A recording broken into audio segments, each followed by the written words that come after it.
So I know what you're thinking. Why is he up there and not any Pema? I don't know either.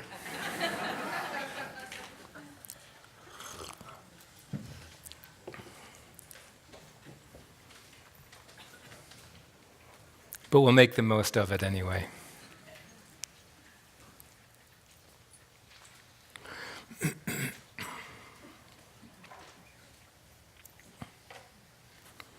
So, as I said this morning, this afternoon we're going to talk about the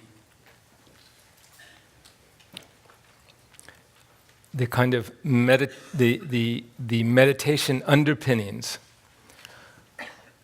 that allow us to come to each bardo, each transition, each disillusion in a way that is where there's a quality of presence, that we can actually be engaged with what's going on clearly, so that we can move through these changes with sort of full mind and heart.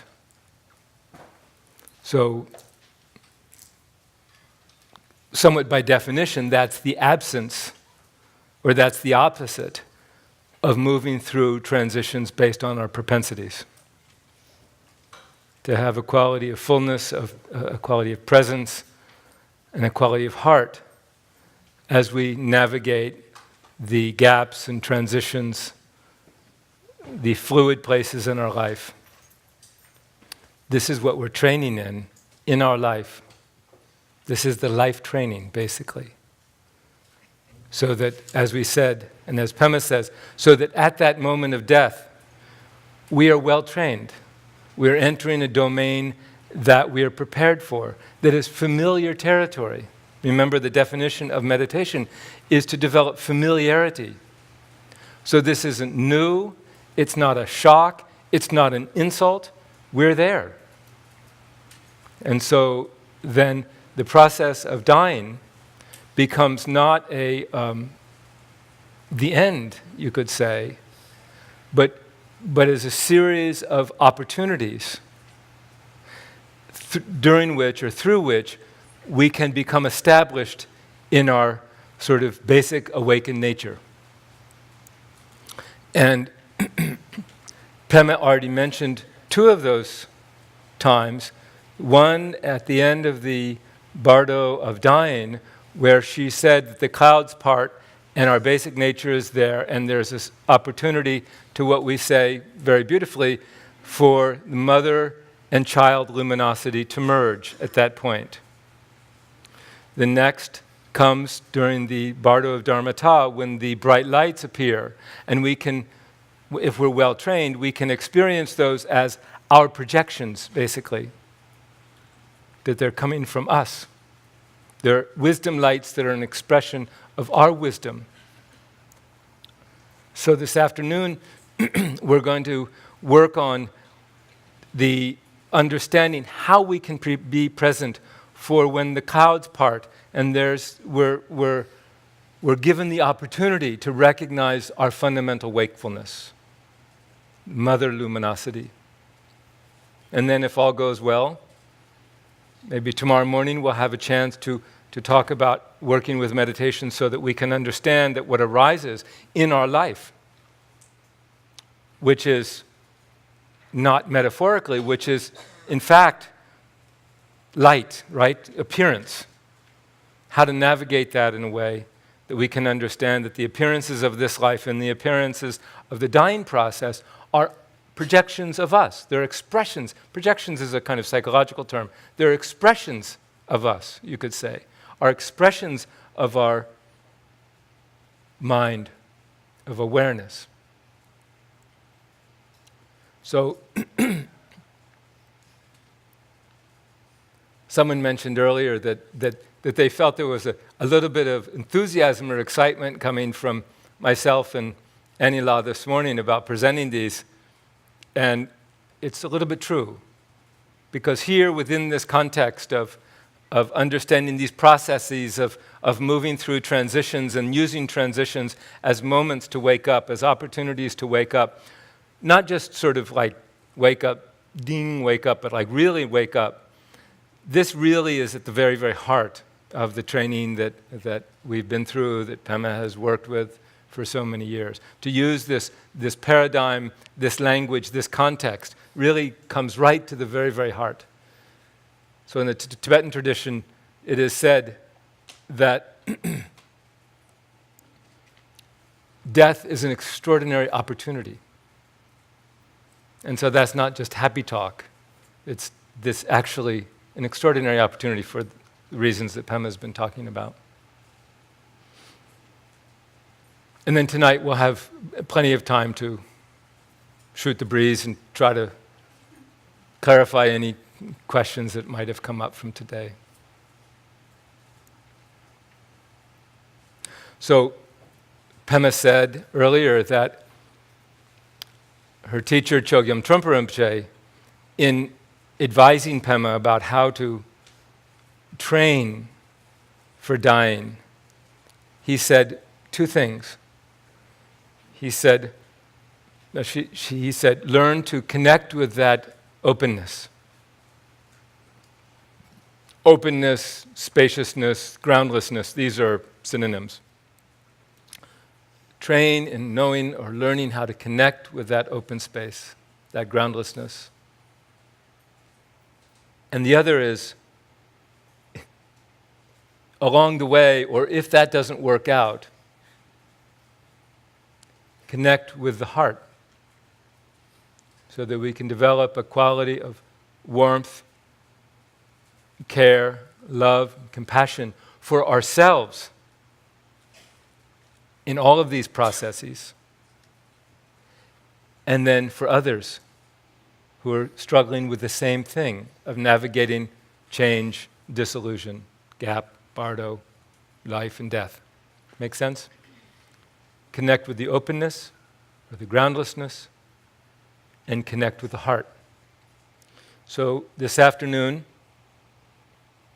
we have 3 sections, and then I'm going to start with the first, and Richard's going to lead us in yoga again, and then another 40 minutes, another yoga, and another 40 minutes. 40 minutes? 50 minutes? 50 minutes. 40 minutes. 40. Jim. They even said, do you want the schedule? No, I don't need the schedule.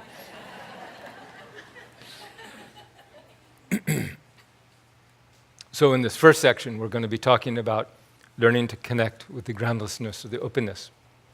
In the second section, we're going to be talking about connecting with this basic heart.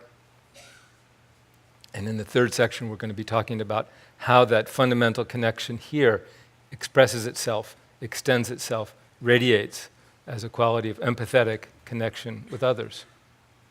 So this in many ways is the framework for all of the training, whether we never talk about dying, whether it's no conversation about that, just in terms of this life, this is the training. So, Anila often talks about relaxing into something, relaxing, on and on and on. So before we talk about fancy things like meditation, let's just chat about relaxation for a little bit. Learning how to allow mind to relax is extraordinarily important, just a very simple thing. Mind is so busy creating, responding, manipulating our world, its hopes, its fears, it's no end.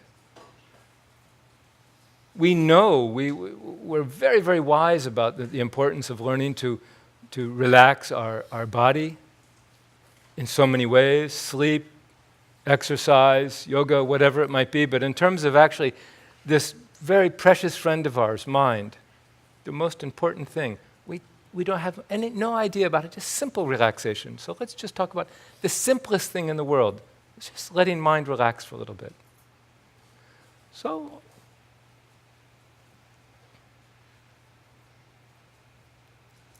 So there's a few ways to do this, and here's one way. Imagine that you've had a really stressful week, which is not hard to imagine. Maybe all of you have had a stressful week last week. You're working hard, it's busy. You come home on Friday night. You walk in the door. You drop your bag. And you completely just collapse in your favorite chair. Let's try it. So the way this kind of relaxation, this idea of just completely relaxing in your favorite chair, there's nothing to do except fall into your chair, right? Nothing to do. Like, nada, nothing. So what we're going to do is the only thing to do actually is I want us to be really uptight for about 10 seconds, which I think we're well trained in that. So you can be really uptight. And then I'm going to touch this gong just lightly, and then just completely let go. Just completely let go. All right? Ready? Be uptight for 10 seconds. Maybe even tighten your body a little bit. I'm doing the right thing. I'm here at Omega. I'm learning all this important stuff.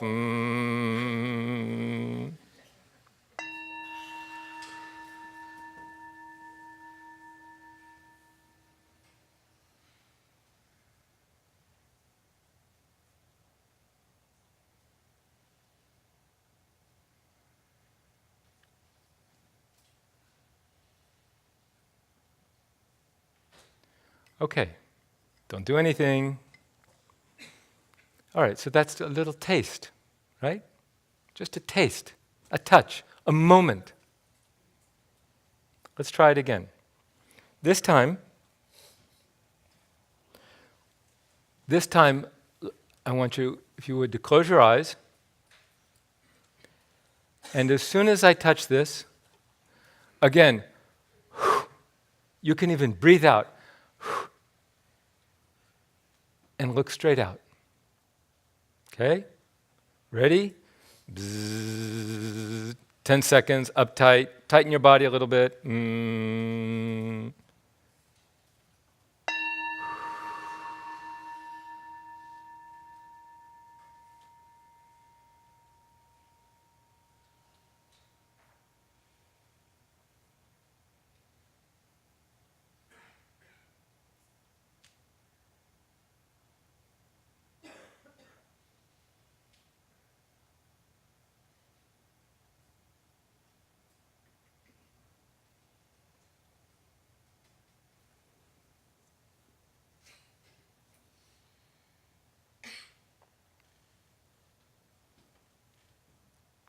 So here, there's nothing to do.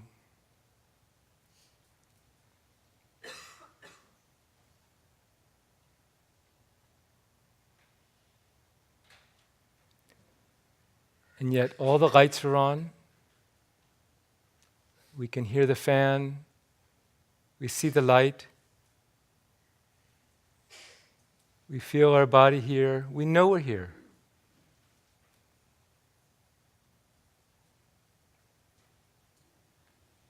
And yet mind is at ease, nothing, just doing nothing.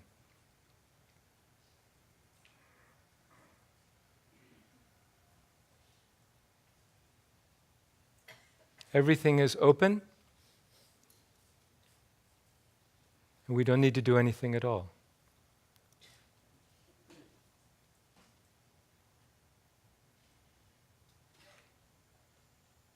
We don't need to recall anything. We don't need to aspire to anything. We don't need to remember anything. We don't need to be mindful of anything. Just open.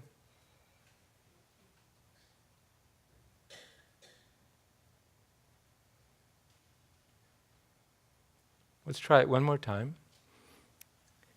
And again, this time, tighten up a little bit, straighten up a little bit. And when I touch the gong, okay, Just, you can even exaggerate that transition between tight, tight, tight, tight. Okay, let's be tight a little bit, a little neurotic. I'm a good meditator, I'm here at Omega, doing the right thing.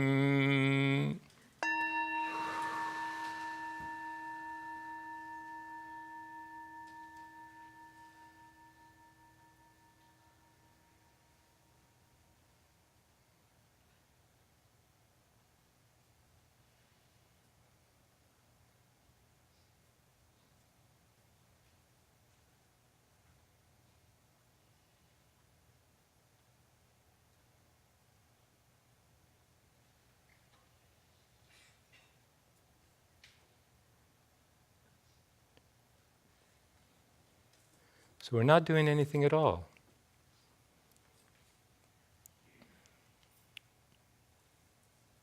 In fact, the only instruction was to do nothing, right? We're not doing anything, but everything is happening. Again, the lights are on, the sounds, we know we're here, we feel the temperature.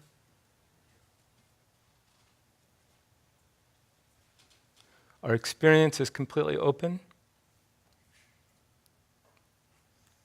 There's one thing that's present. There's one thing that's present, no matter how relaxed, just doing nothing. There's one thing that's present there. It's the knowing that we're here. Just the simple knowing. Oh, the lights are on. I'm here. I'm listening to this idiot talk about doing nothing. This simple knowing. This is what we refer to as awareness. Just simple awareness.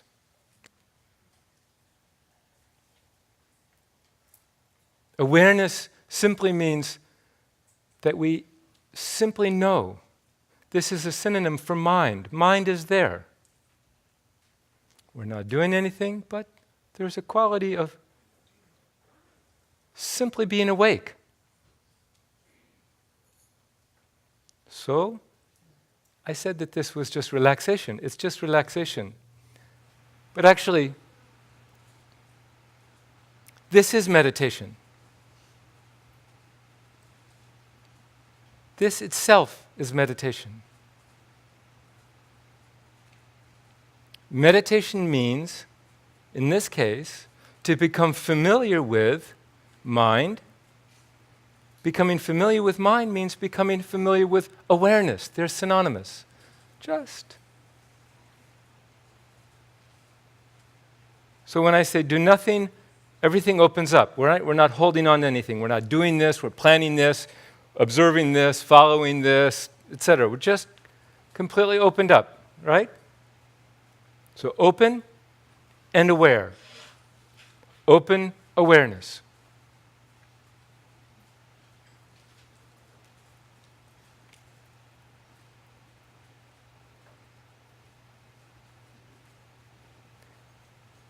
Pema earlier talked about space. Remember, she said you can't go to the end of space? The analogy for this awareness is space. It's an analogy. We're not talking about sky that has elements and space. Does that make sense? The difference between physical space or... So this awareness is completely open. In this awareness, anything can come. Anything can walk into this awareness. Awareness is the host of our experience. Awareness allows our experience.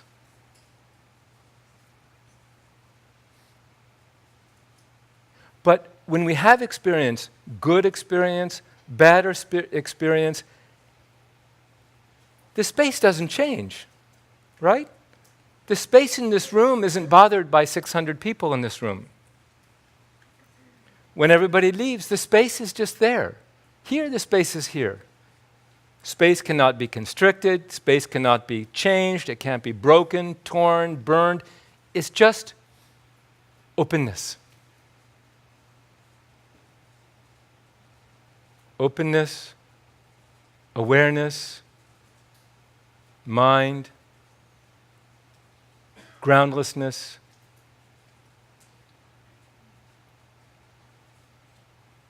Talking technically, mother luminosity, these are all the same thing here.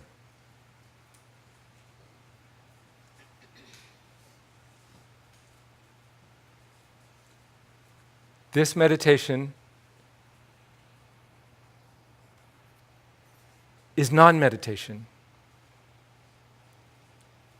I'm not playing games here. In our tradition, we say that non-meditation is the best meditation.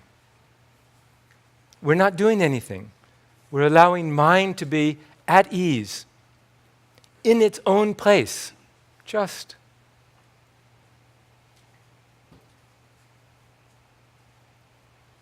Many years ago, I lived in Nepal for 12 years to be close to my teacher and teachers. And my teacher lived up in a hermitage up in the hills. And so I was with him one day, and he never did much. He just sat in his meditation, whatever, this thing, like, well, it's his bed during the night, and then he'd sit up, and he'd sit there all the time. He basically was in retreat all the time, but he allowed a few of us to come and see him in the evening, which was a great way of keeping down the crowds, because it was really hard to get there at night. So it was very intelligent. So I was with him once, and he was just sitting there. And I was young and brash, and I said, "What are you doing?" And without missing a beat, he said, "Can't an old man practice non-meditation?" So if it's good enough for him, I figured it was good enough for me. So here, another way of describing this, in more technical terms, is the meditation of calm abiding with no support, with no object of our meditation. So we'll talk a little bit about calm abiding with support tomorrow morning. So with support might mean following your breath, for instance. Bringing awareness to your breath as a support, as a kind of training wheel to exercise awareness. Does that make sense? Or reciting a mantra in your mind. So these are calm abiding, or in Sanskrit, shamatha, with support. So here, this is shamatha with no support. So here we're just allowing mind to be completely free.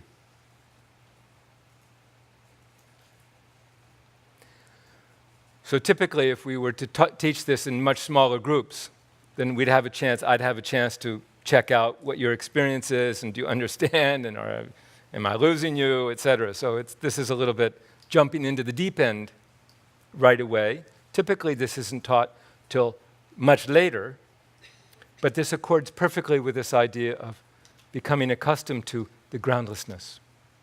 So coming back again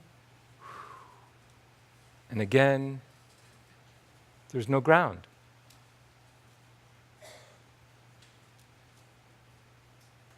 Let's try it again. And this time what we're going to do, I kept it very short because I didn't want you to contrive it. Because as soon as you contrive it, then you think, oh, now I'm meditating.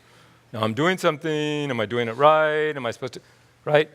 This is our natural. This is what we do naturally. So in the beginning, this quality of really naturalness, non-contrivance, is just very short. Very, very short. It should be short. Because as soon as that first opening, then we begin to cover it, or we begin to wrap it up. How am I doing? Is this right? Is this mindfulness? Did I read this in the book? Is this what he said? Oh, I learned this over here. Is this the same thing? We start, right? And so we lose that freshness. And so here the instruction is, as soon as you find yourself getting carried away, then again, just open up. Relax again, okay? So let's try it. I'll let it go a little bit longer this time. So you don't need to play this uptight game at home, but it's helpful. It actually goes all the way back in the tradition as well. So again, just for a few seconds, let's get uptight. Be good meditators.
Here, there's nothing to do, no state of mind to create, no state of mind to avoid.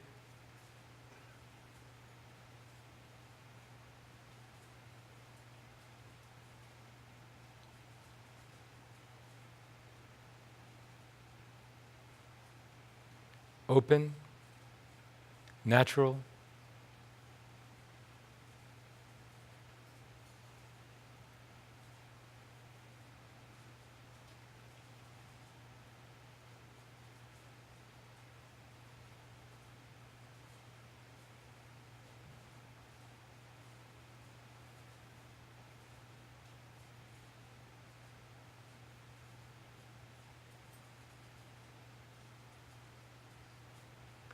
When you find yourself trying to do something, trying to create something, evaluating something, just again, relax and open up.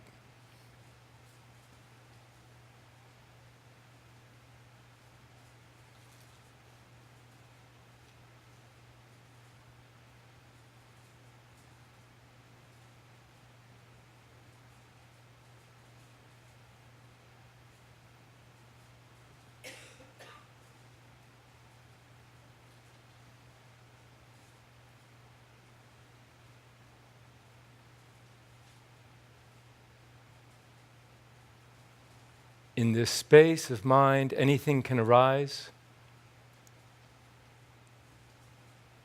Thoughts and emotions can arise. They're welcome to come, they're welcome to go.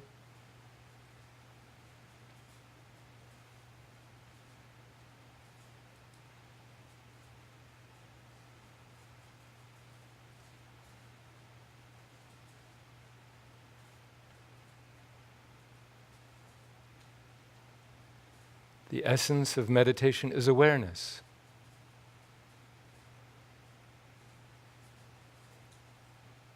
Simply knowing, simply being awake.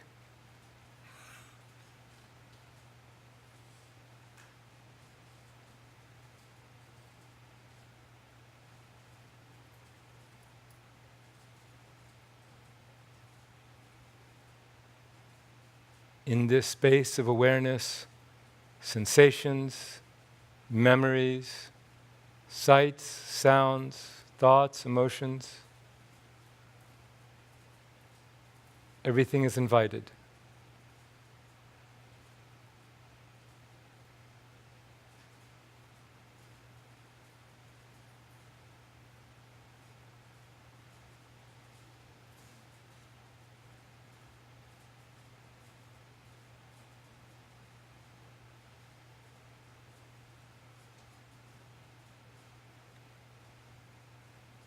In this vast space, clouds can arise, the clouds of thoughts, emotions, experience.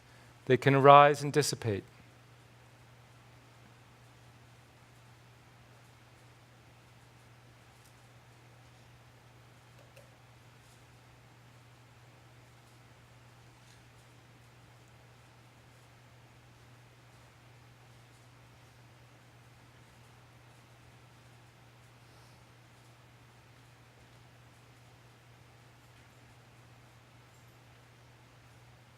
Okay.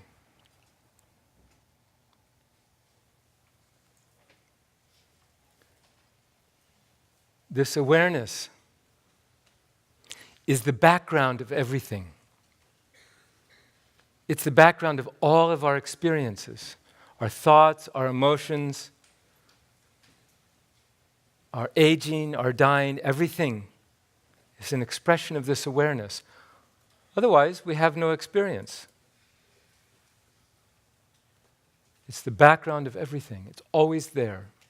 Sometimes we refer to it as the ground of everything, or the background of everything, or the space in which everything arises. Sometimes we refer to it as openness, spaciousness, gap. But actually, it's not simply a gap. It's the space. When the clouds part, it's the space that is always there. Clouds arise within space. If there's no space, there's no clouds. Clouds of experience, negative, positive, clouds arise and dissipate within this space. So this is what it means to train in spaciousness or groundlessness.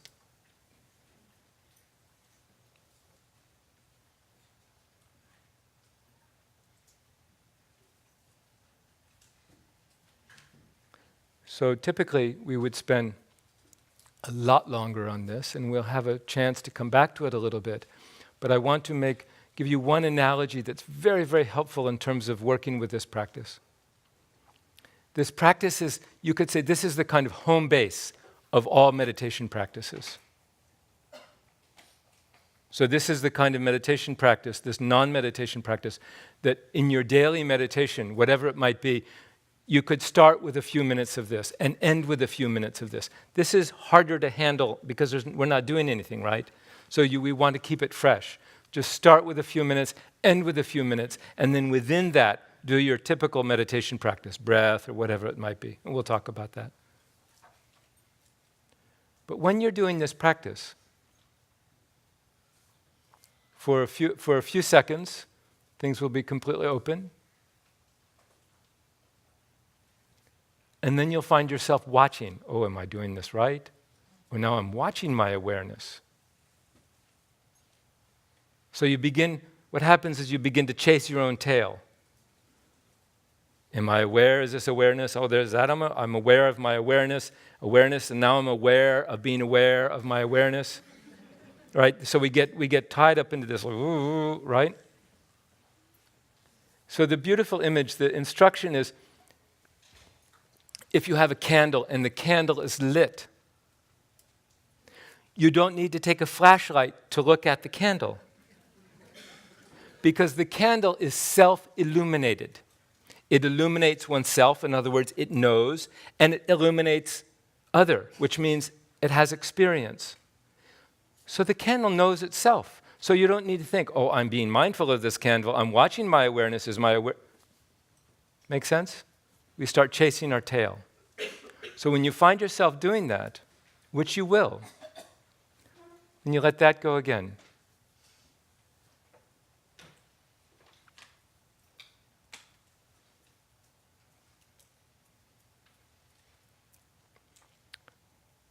I also wanted to mention that this way of presenting meditation, non-meditation, very specifically comes from I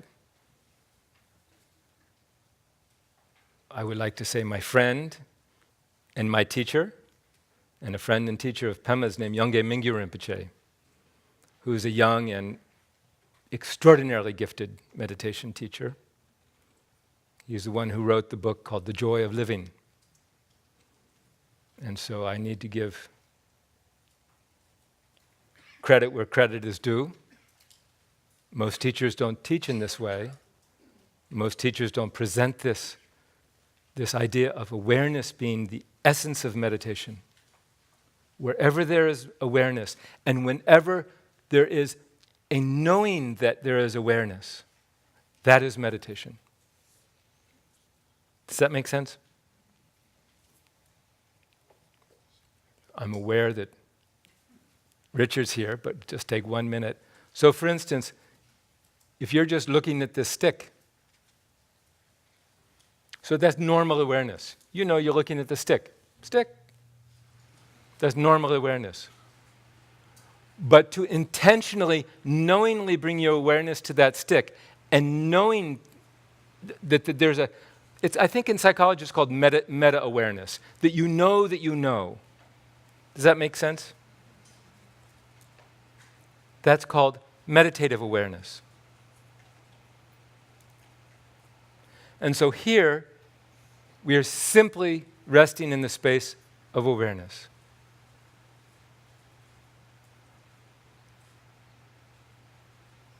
Intentionally, knowingly being present here. This is meditative awareness. To just hang out, that's just normal hanging out. Can you see the difference? And so when we work with this principle of open awareness, the lamp is lit. That's meditative awareness. And when this simple sense of presence begins to just dull out, then it's just normal. Does that make sense? Okay, let's see what Richard has to say or not say.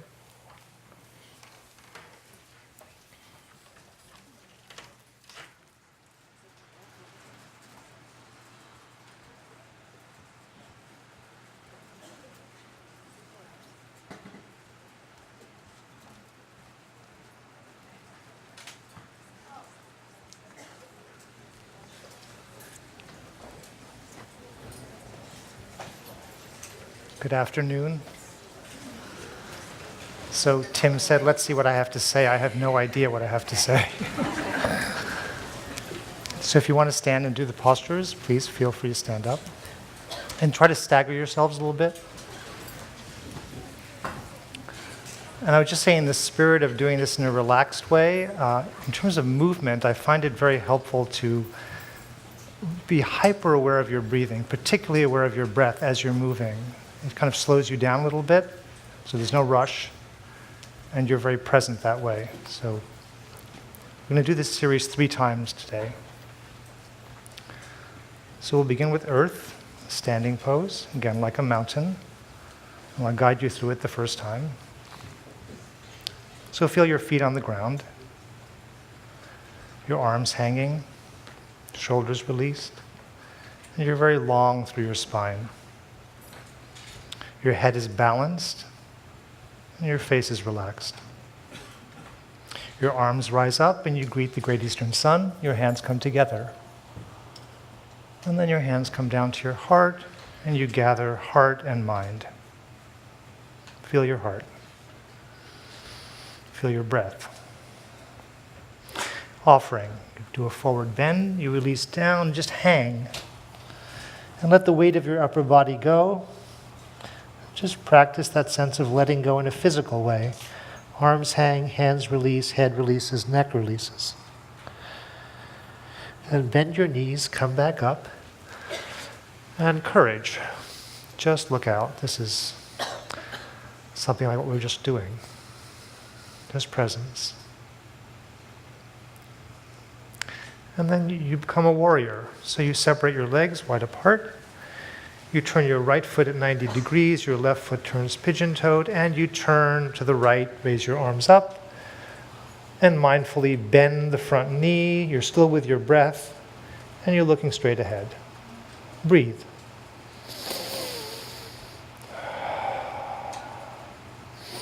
Then come back up slowly, release your arms, reverse your feet, turn to face over the opposite leg, raise your arms up again. Touch the hands, interlace them, and bend this knee. Back to your breath.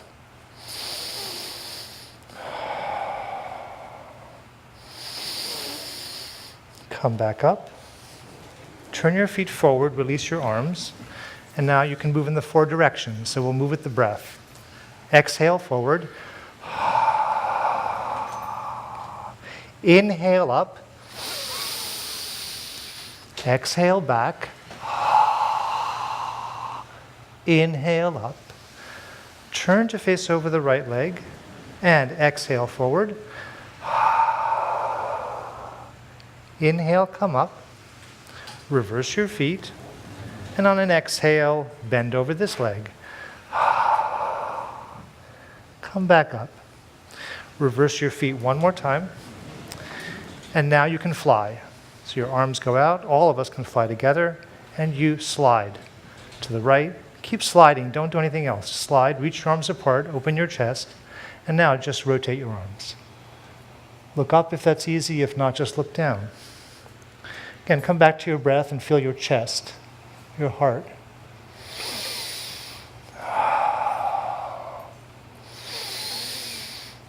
Come back up. Reverse your feet. Hips facing forward, arms out, palms forward. Slide again. Somebody's creasing your left hip. You can actually place your hand on the hip. You want to press it. And then just rotate the arms. Come back to your breathing. Feel your body here. Come back. And then you'll just bring your feet together, touching. And now you can join heaven and earth. Heaven and earth. Inhale. Exhale. Inhale. Exhale. One more time. Round 2. Earth. Great Eastern Sun. Gather the mind. Offering. Courage. Warrior to the right. Take your time. Breathing. Sinking down on the knee. And then coming back up and reversing your feet. Turning the hips, raising the arms again, and bending, breathing, coming back up, feet facing forward, hands on the hips, and exhaling forward. Inhaling up, exhaling back, inhaling up. Turn to face over the right leg, exhale. Inhale up, reverse the feet. Exhale. Come back. Once more, flying. So relax, relax. Fly. Breathe. Come back. Reverse your feet. Let this be pleasurable. Go. Fly. Relax. Come back. Bring your feet together. Join heaven and earth. Heaven. Earth. Heaven. Earth. One more time. Heaven. Earth. Round 3. So now your body knows what you're doing. You don't have to do anything. Just let it happen. Relax. Come back to your breath. Earth. Here we go. Great Eastern Sun. Gather the mind. Offering. Courage. Warrior. To the right. Just follow your body. It's doing the work. Come back up. Reverse.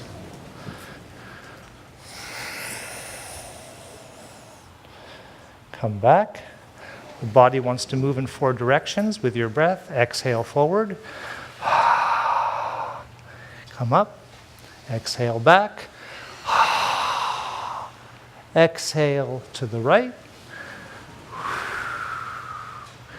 Exhale to the left. Come back. You get to fly again. One more time.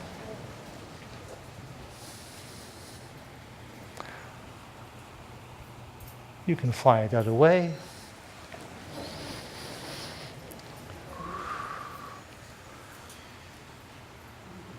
you release, you come back, your body knows exactly what to do.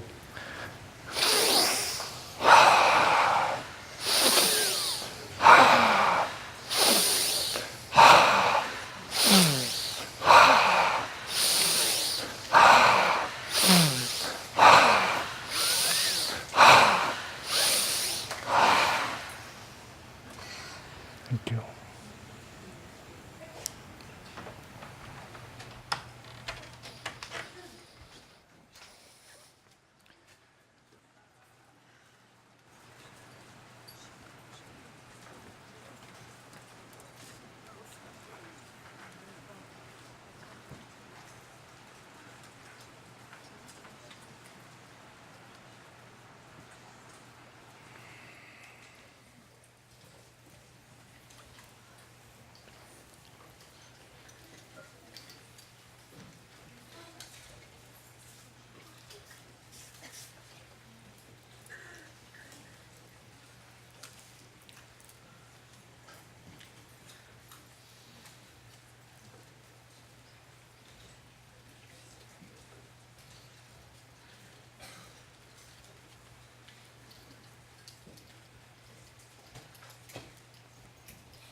So when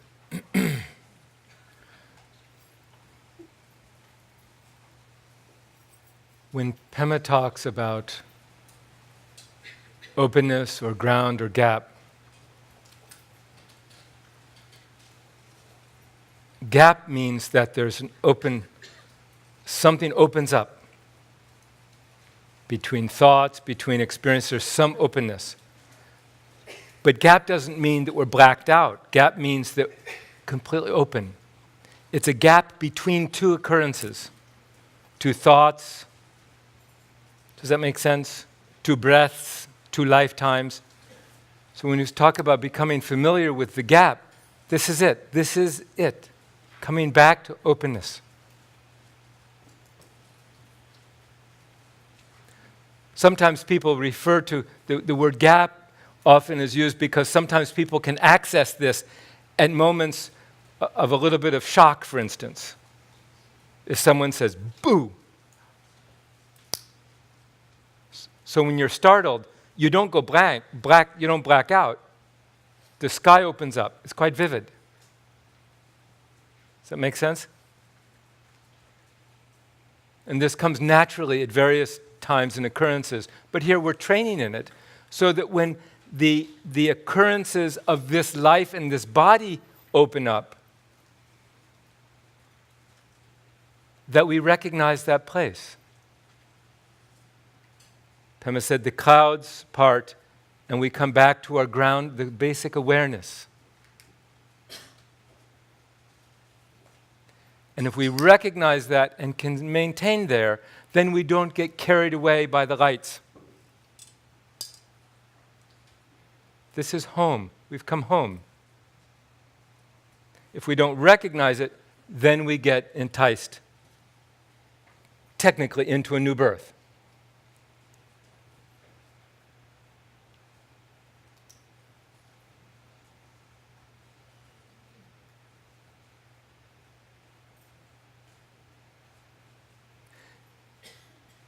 this is so simple we don't trust it.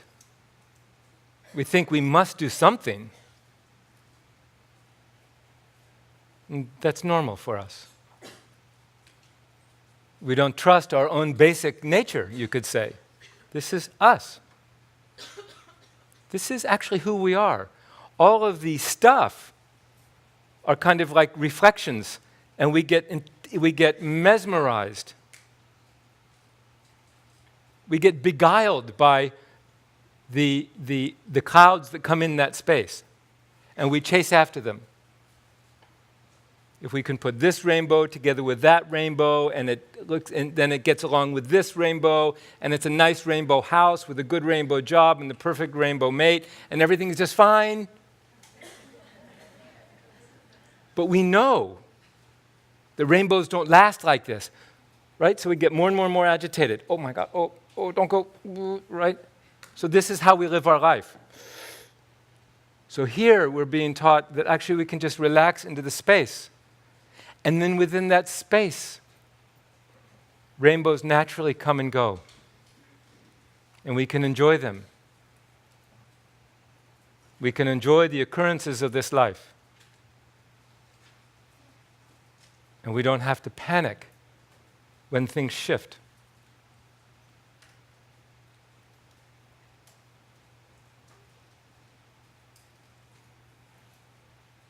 Let's try it one more time.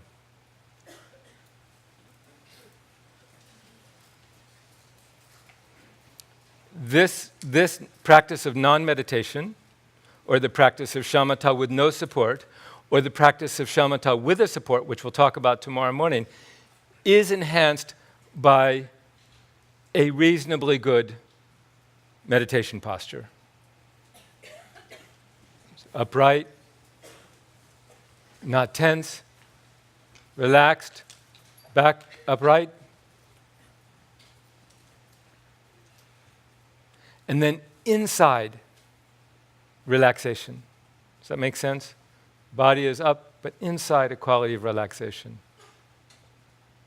So now, without the gong or anything, let's just practice non-meditation, calm a body with no support for a couple of minutes.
Please remember that in this sky-like awareness, the clouds of thoughts and emotions are welcome to come, and they're welcome to go. Awareness is the key.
the spaciousness of this awareness is kind of groundless, uncertain. We're coming back again and again and opening up. We become comfortable with this place. It begins to feel like coming home.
Okay.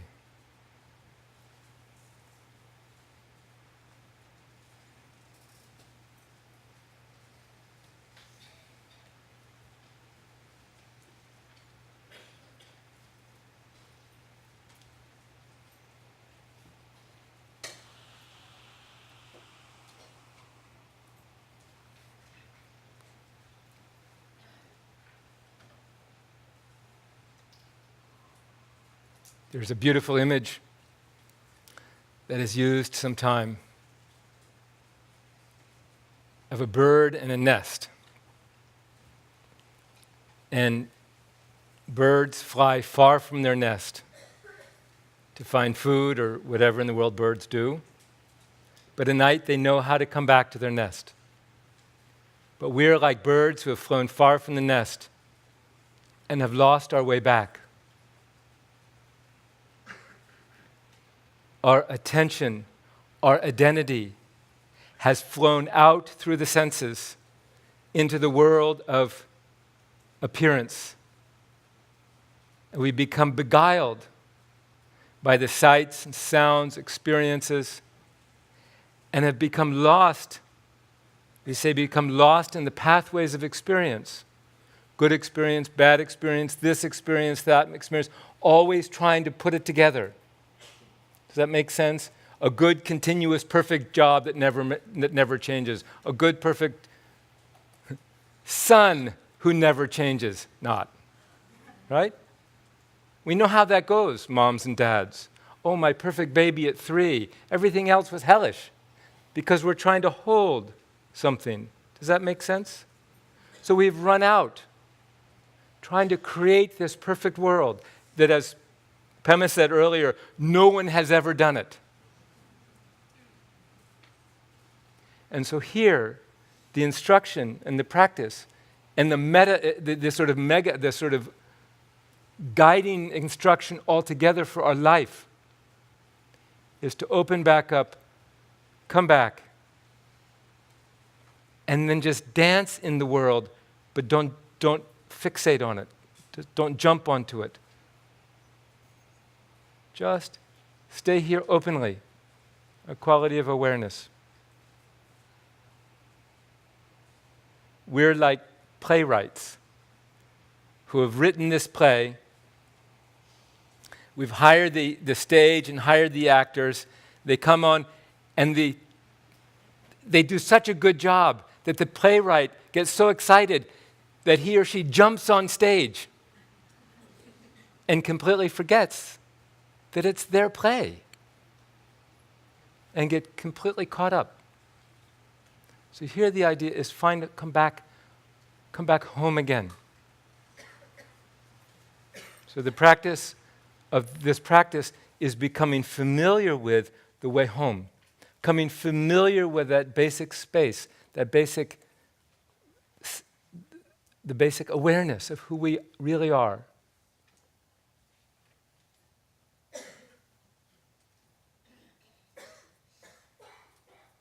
So this is how we use that beautiful metaphor of a child meeting her mother luminosity.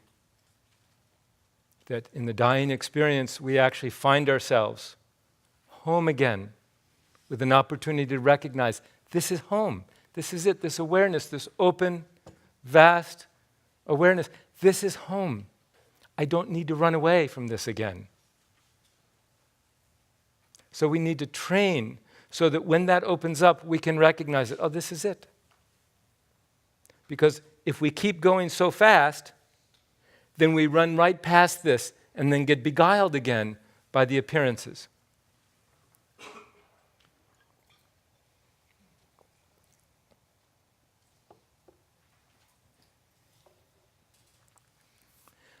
So that is a little bit about connecting with the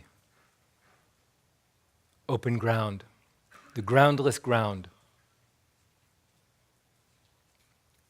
The uncertainty that when we become comfortable with uncertainty, that uncertainty becomes confidence. That uncertainty becomes the place we know. It doesn't make it solid, but it allows us, as Richard said, to fly in that space, to dance in that space, because we know that space. So this is what it means to train again and again and again. Again and again and again and again, we train to come back. And during the day, when we're disappointed, when we're shocked, when we remember, when we hear a sound, whatever, Pema, any time to actually open up just for a moment. Again and again throughout the day. On the cushion, we train in it formally, and then throughout the day, we keep tabs on it.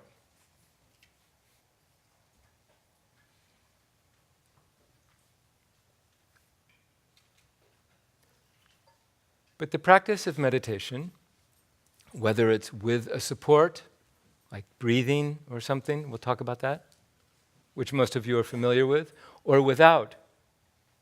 The practice of meditation goes on and on and on interminably. It just goes on and on.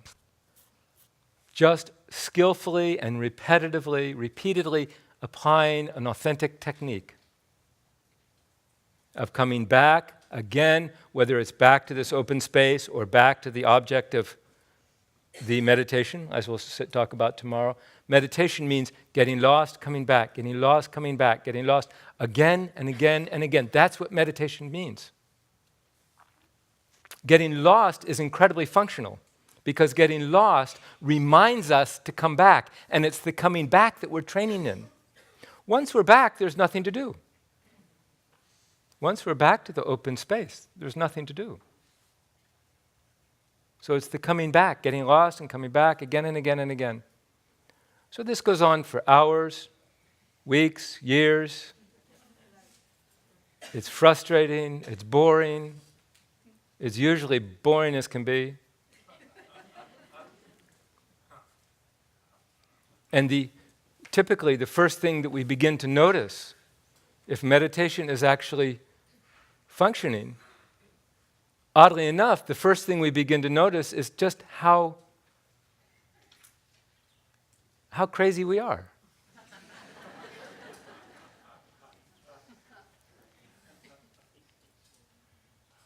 That's good news. Why? Because as our awareness begins to become stable, we're beginning to see how this outward, agitated monkey mind is. We're beginning to see it. It's up until now, this agitated mind and us are the one thing. Oh, I'm excited, I'm depressed, it's good, bad, right? We're like this. When we begin to open up into awareness, we begin to see the play of mind, and we begin to see, oh my God, it's completely wild. Completely untamed. Agitated, depressed, excited, bored. And that's what we begin to see. That's a sign of mind becoming clear. This isn't happy talk. This is actually the way it is. The happy talk, which is meditation, makes you happy and stable and peaceful and beautiful. It's not the way it goes. This space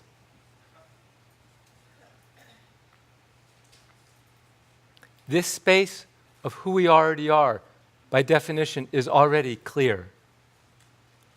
This space isn't made up of anything, so it can't change.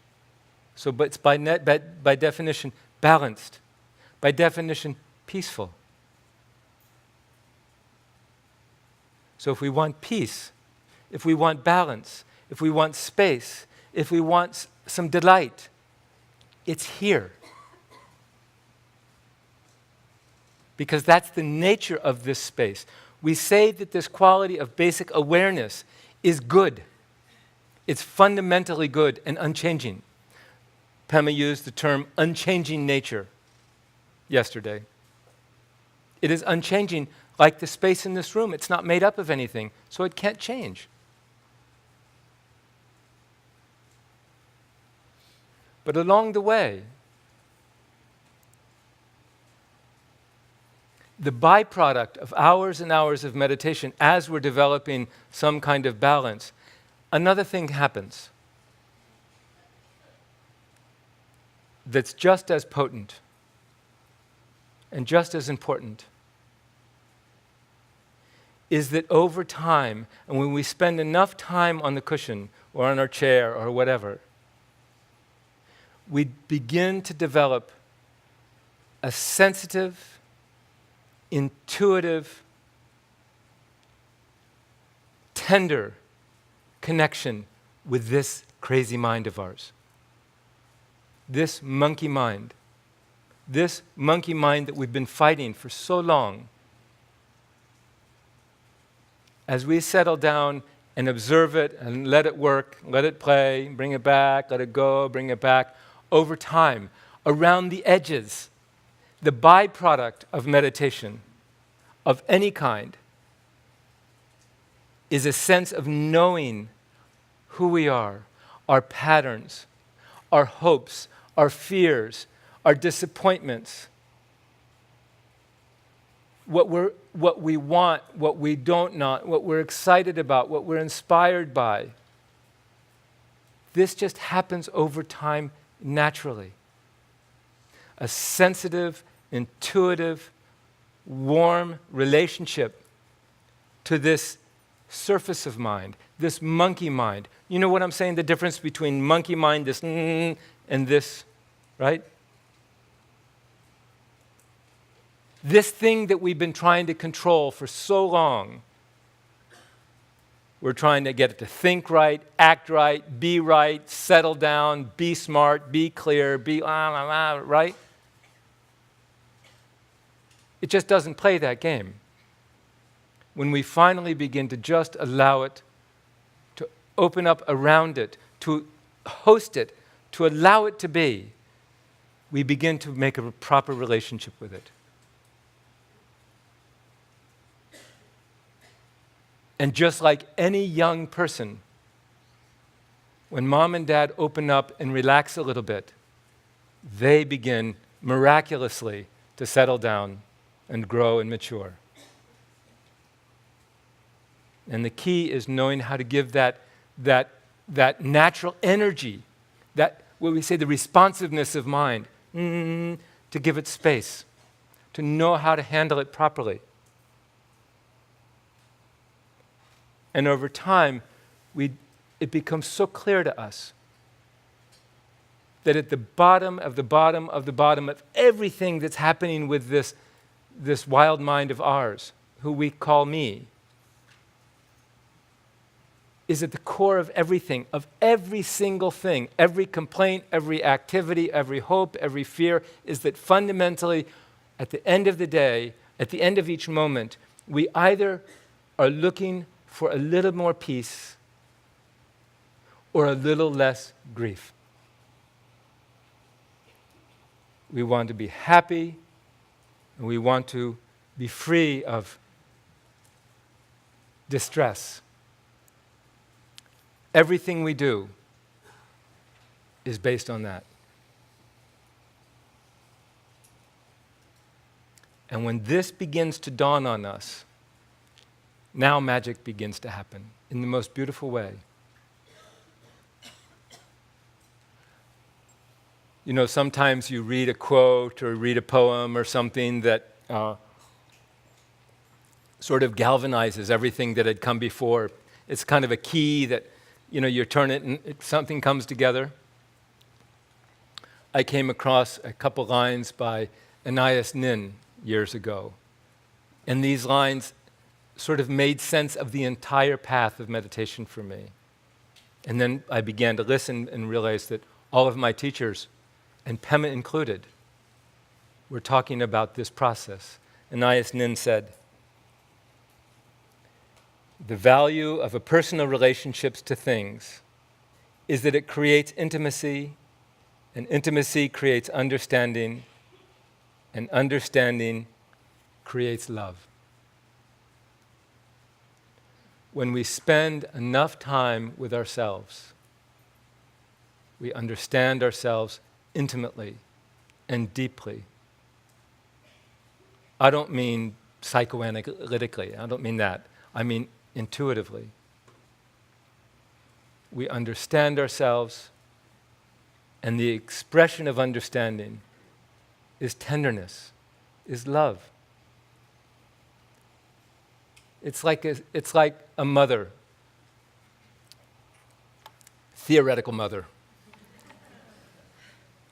with her 16-year-old boy, who theoretically is human. If you go out and have a Coke or whatever every day with a 16-year-old, they don't necessarily change, but you know them so well that you love them. A mother knows her child so well that even when they're at their worst, you love them because you know them. When they're infants, you know they cry because they have gas. When they're 4, you know they cry because they're not getting along with their friends. When they're 6, they cry because they didn't get picked for the ball team at their grade school, right? When they're 9, they cry because they're flirting with romance, and you know that's a disaster. Make sense? When they're 15, on and on and on and on and on. When they're 25, when they're 35, when they're 45, you know them so well that even the worst parts of them evoke tenderness. This is how we could relate with ourselves. And this grows naturally. This is what Pema refers to as Maitri, basic friendliness.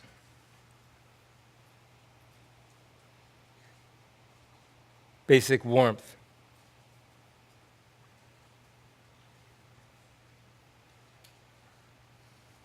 So all methods of meditation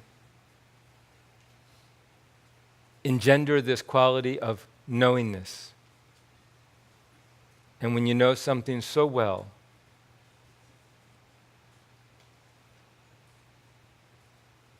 it becomes completely poignant. Pema used that word. You know so well your hopes and fears,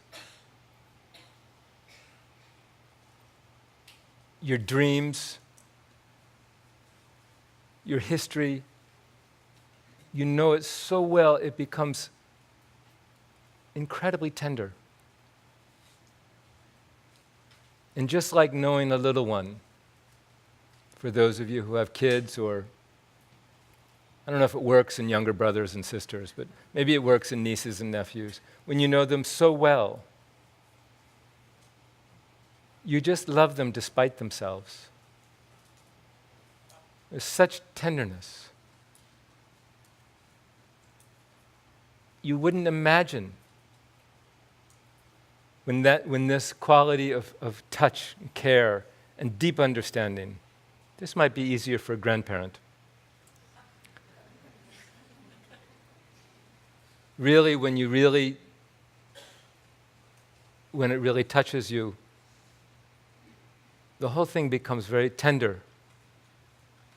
This little baby, this is the way our monkey mind is. In the beginning, they're just like 2-year-olds. They can't control themselves.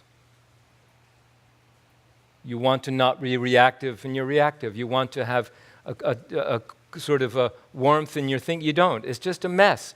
But there's a quality of relationship with that.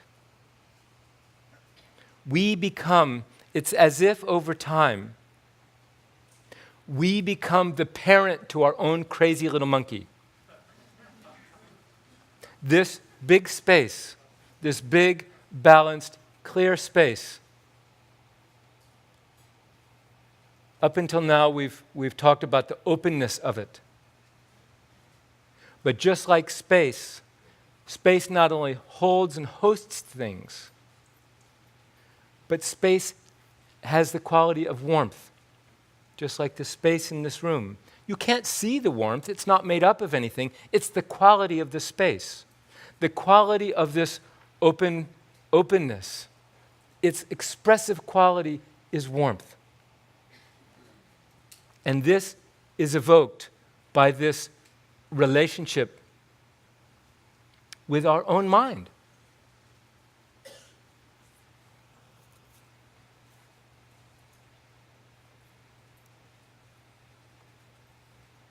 This begins to transform our life. The arising of this basic Maitri, this basic warmth, is far more important than any skill as a meditator we can develop. I can hold my mind. This is the proof that something is beginning to bubble up. Does that make sense? Just like,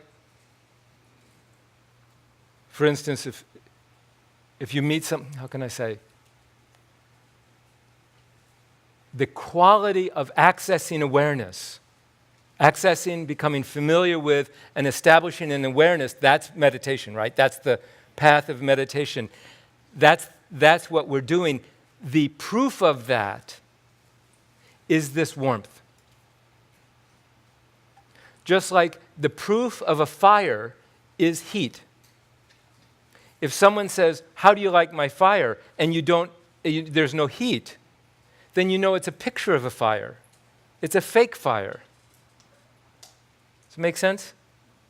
But when you feel the heat, you know it's the real thing. You might not even see the fire, but you feel the heat and you know there's a fire somewhere.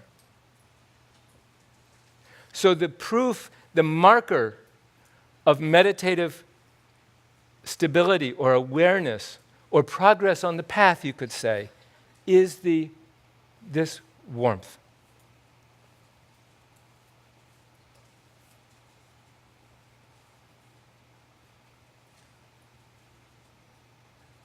And this warmth has the function of further this fundamental, sensitive, empathetic relationship that we develop with this little monster that we called mind, my monkey mind.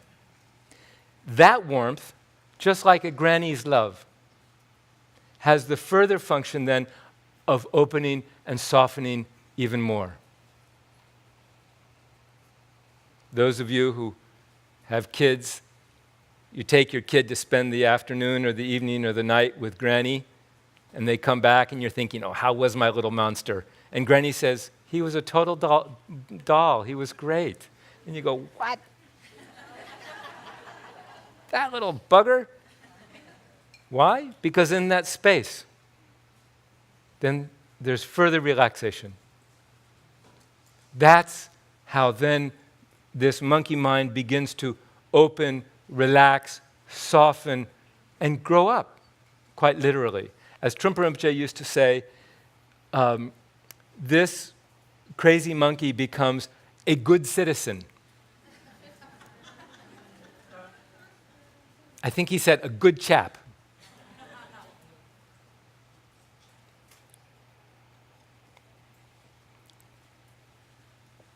Let's spend a few minutes, and we're going to do a little meditation, a little non-meditation, and then I'm going to guide you a little bit through a guided meditation.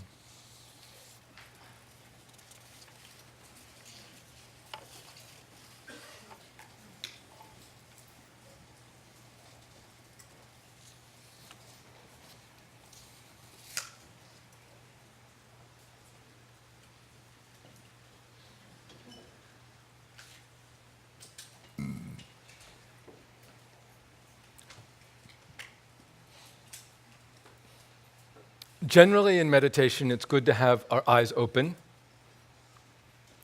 For those of you who have not practiced with your eyes open, I would encourage beginning to work with it for a lot of reasons, but not the least of which is that we're trying to train so that we can bring some kind of stable presence and awareness into our lives. So if that is predicated on our eyes being closed, it makes driving difficult, it makes relating with one's husband or wife a little difficult. There's many other reasons, but this just encourage. Now, when we get into the guided meditation, go ahead and close your eyes, so it's sometimes easier. Now let's just, again, relax into open awareness.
Now, with your eyes open or closed,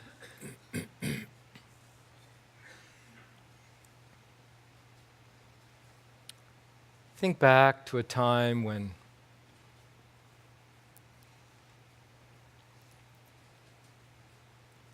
something happened with a friend, a family member, workmate that just didn't go very well. Something that just got screwed up.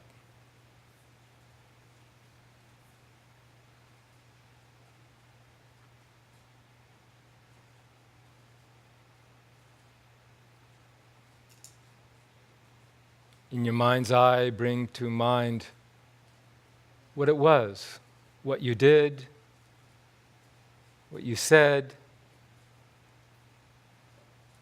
what was on your mind.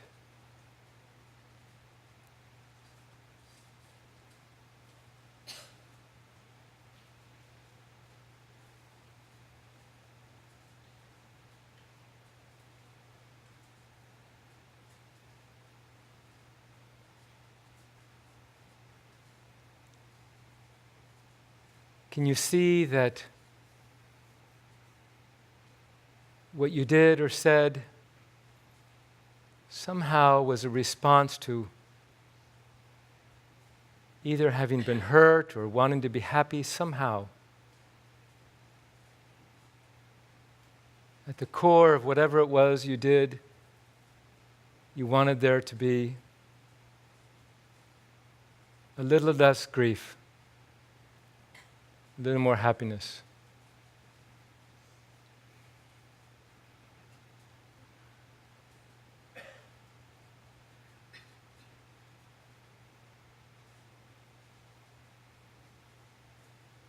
Maybe you yelled at somebody because they hurt your feelings, and in some strange way you thought that that would make it better.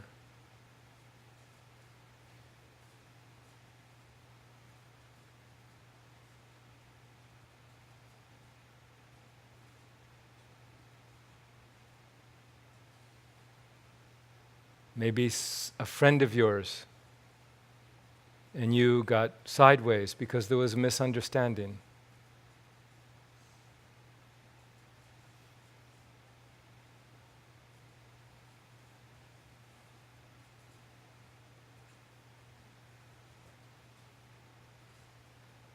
Whatever we do because we want a little more ease or a little less distress.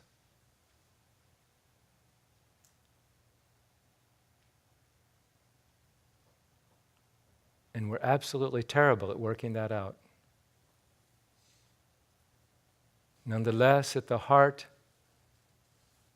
we want to be happy.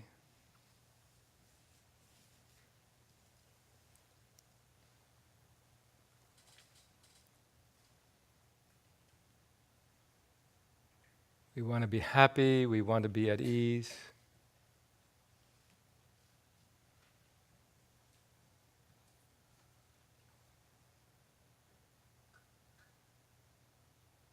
Wanting to be happy is an expression of our fundamental love, our fundamental warmth.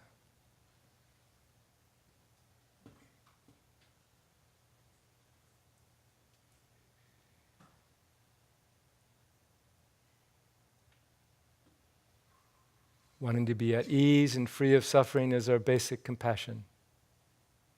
Compassion for ourselves.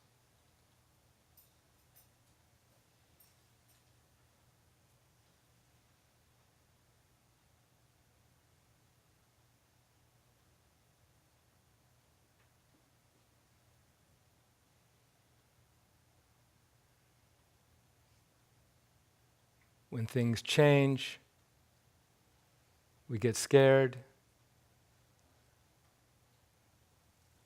At the basis is a kindness to ourselves that we want things to be okay.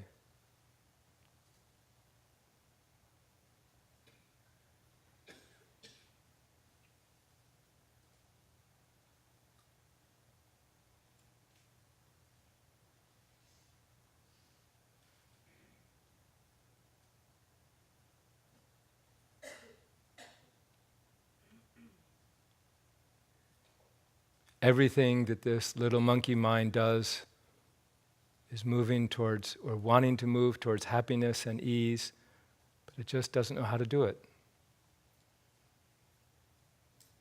Along the way, we create trouble for ourselves, a lot of heartbreak.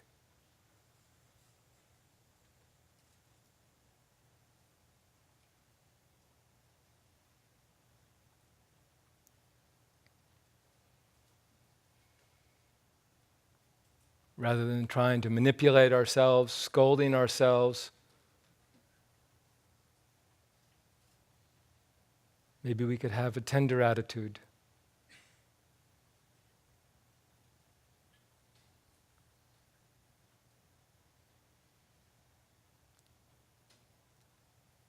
Let's bring to mind again, bring to mind ourselves in a difficult situation.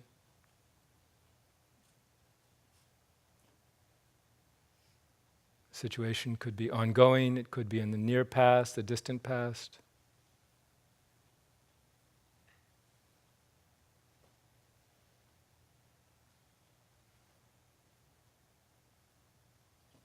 Feel the frustration, the confusion, the irritation, the anger, the heartbreak.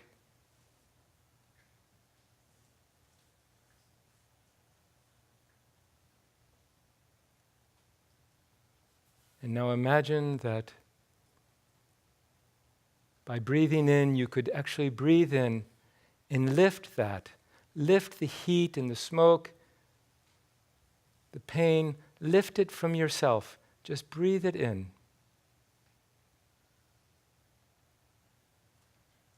As you breathe in, you could imagine it coming to you in the form of light, kind of cloudy, dark light. You're breathing in your own difficulty. And as you breathe out, imagine you're breathing out ease, relief, peace, confidence, whatever it is that you need. You could imagine that this out-breath comes in the form of light. As you breathe in, you lift the distress, and as you breathe out, you offer the opposite.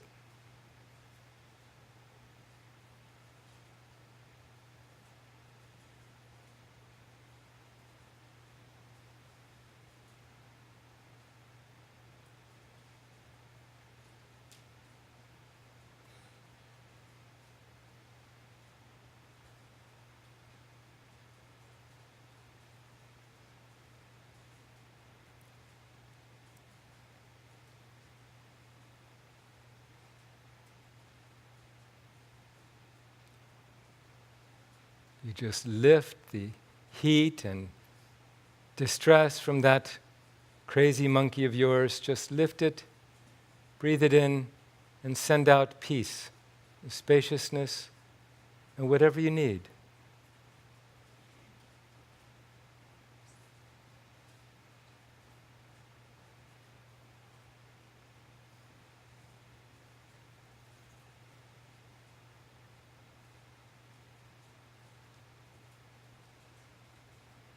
As you imagine that distress coming to you, it just simply dissolves into the open space of awareness.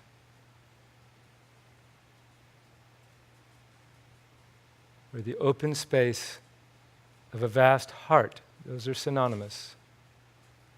Let it dissolve, and then breathe out, healing, soothing light.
your crazy, agitated mind becomes the object of your heart, the object of your tenderness, the object of your care.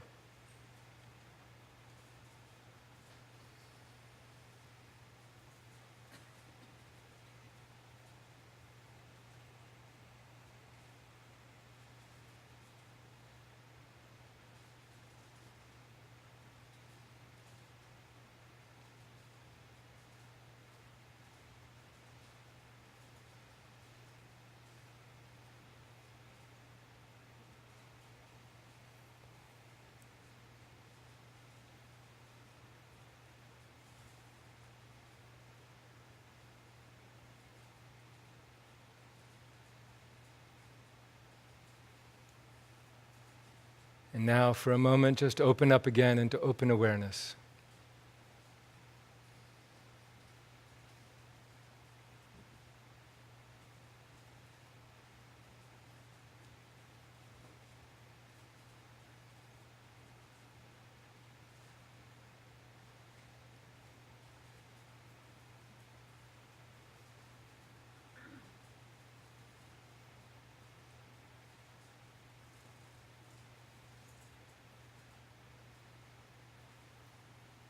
Okay.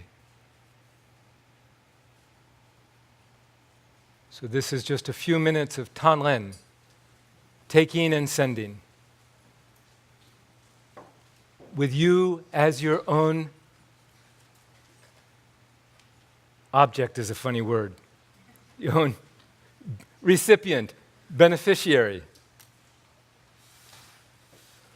What's the alternative? We've tried forever to wrestle ourselves to the ground somehow, to get mind to behave in some ideal way, and it doesn't work. It's just not there yet. So what's the alternative than to turn to it with a tender, sympathetic attitude and do whatever we can to lift the distress, the heat, and the agitation from this mind? It's like someone that you love so much, like your little baby, and they come to you with an owie. And there's nothing you could do, but what could you say? You say, I'll kiss it away. There's nothing else to do. To make some gesture of tenderness, to want to lift whatever that distress is. We can have that relationship with ourselves. And we can use this practice of Tanren or anything, to turn towards ourselves with that tender, understanding, sympathetic, sensitive eye and heart. Just a very quick story before we do yoga again. When I became a grandfather, my grandson started calling me the name that I called my grandfather, which was such an absurd name, Bumpa. And when he started calling me Bumpa, somehow spontaneously, when I had to talk to myself, my little monkey, I would call this little monkey Bumpa. Now, Bumpa, what is it today, Bumpa? And it became so absurd, just the name Bumpa became so absurd that something shifted. We can talk to ourselves like that. This is how meditators talk to themselves. Seriously. With a kind of almost weird, you know what I mean? Like I wouldn't say it's psychotic, but it's a little bit different. Why? Because me and monkey aren't the same. Monkey's just the energetic product that arises, like the little dark cloud that arises in the sky. Does that make sense? That's all it is. Monkey is just energy, balled up energy that hasn't been well tamed yet. And so what's the alternative? We know that you can't fight with a 4-year-old. You always lose. And two things happen. Either you lose and get completely frustrated, or the 4-year-old buckles under and becomes extremely compliant and fragile. It doesn't work. So a skillful approach is to give them a lot of space with some guidelines, which is, by the way, the technique itself. And in that, they play and they play and they play, and in the warmth of big space and big warmth, they naturally find their own way and they grow up and become good citizens. This is literal, it's not just poetic. This is how it works along the path of meditation.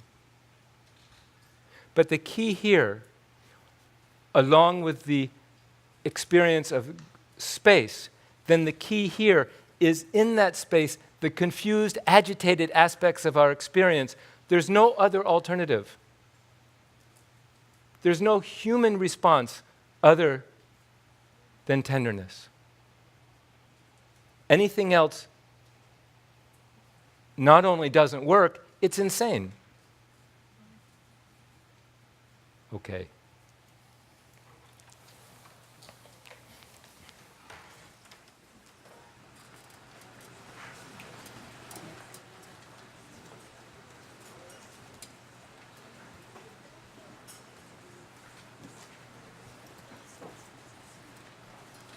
Now what?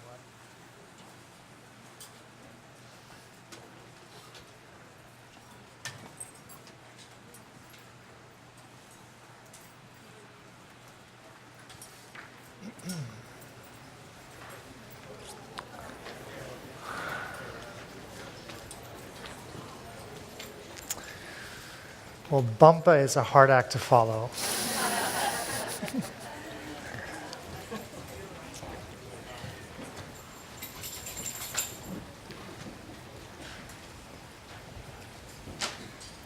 So I was thinking in the spirit of tenderness and relaxation, spaciousness, that we do these postures a little bit differently now, maybe, just an experiment. Same postures, but maybe working with that sense of arising, dwelling, and dissolving. So when I say the name, the posture arises. Then we'll do it, and you'll dwell in it for 3 breaths. And then we'll dissolve, we'll move to the next one. Okay, so we'll try that. Okay?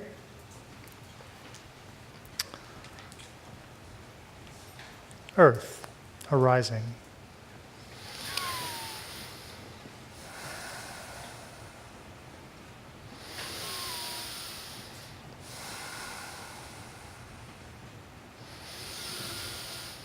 Dissolving to Great Eastern breath, Great Eastern Sun.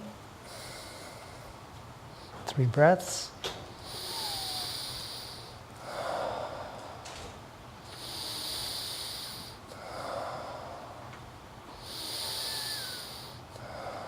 Dissolving into gathering the mind.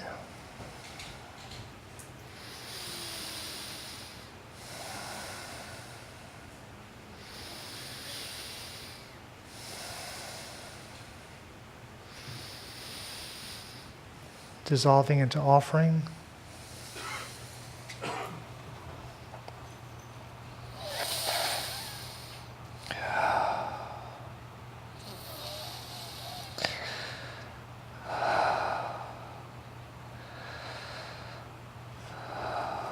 Dissolving into courage.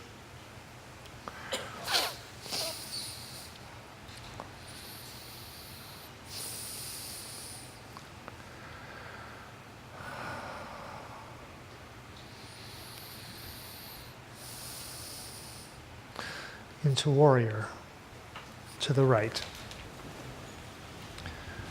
As you arise, as you dwell, 3 breaths.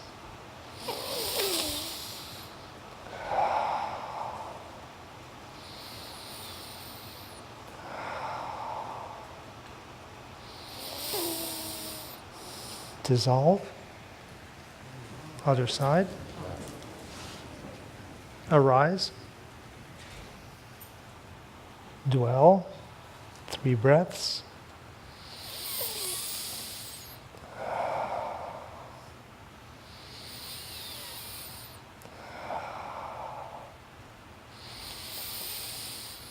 Arise, dissolve, arising the 4 directions.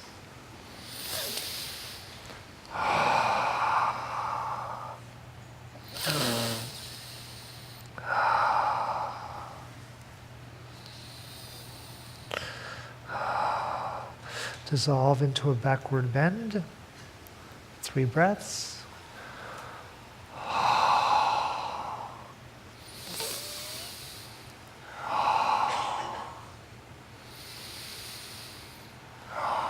Dissolve and turn to the right, arising over the right leg, dwelling.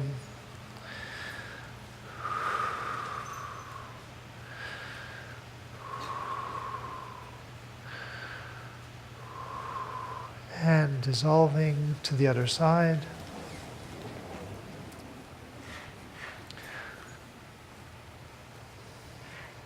So in each dwelling, you can start to feel what's happening in your body.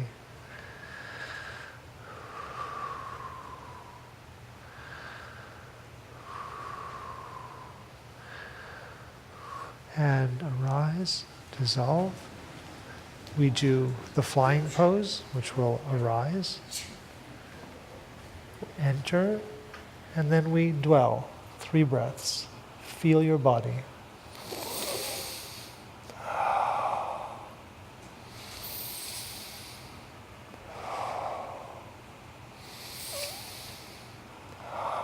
Dissolve.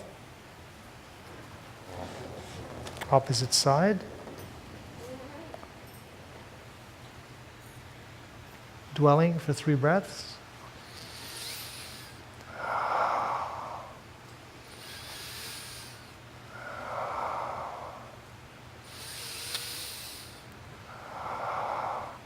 Dissolve. And then, as an act of loving kindness, joining heaven and earth.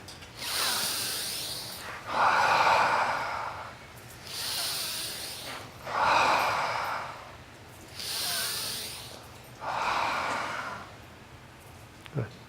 So we'll do that again, but we'll just do it as a flow. So no 3 breaths, just drop all the instructions. We'll just let the body move. Earth, Great Eastern Sun, gather the mind. Offering, courage, warrior, to the right, and warrior to the left. So become fluid. Come back. 4 directions. Exhale.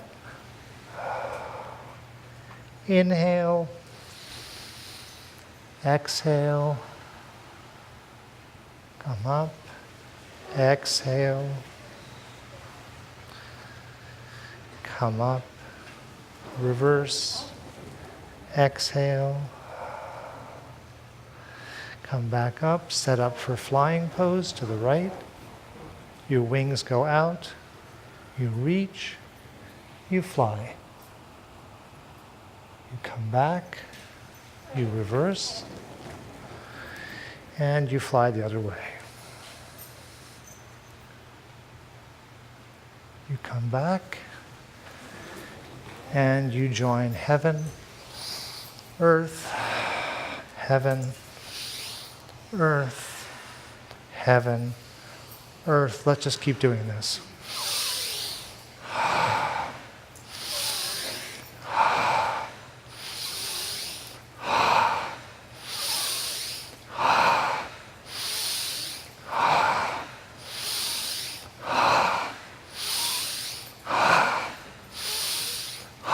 One more time. And one last round. Let's take a moment to find our breath and our body. Just notice what you're feeling.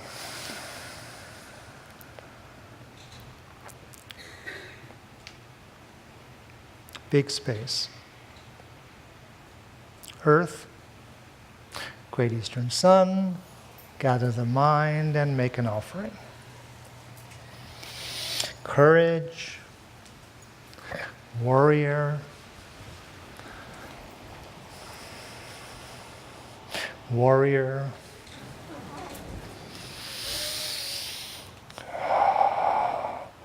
4 directions.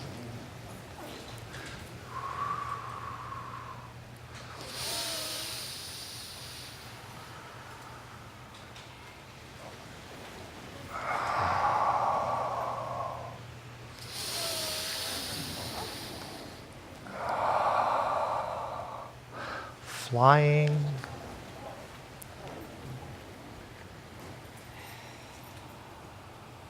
Flying.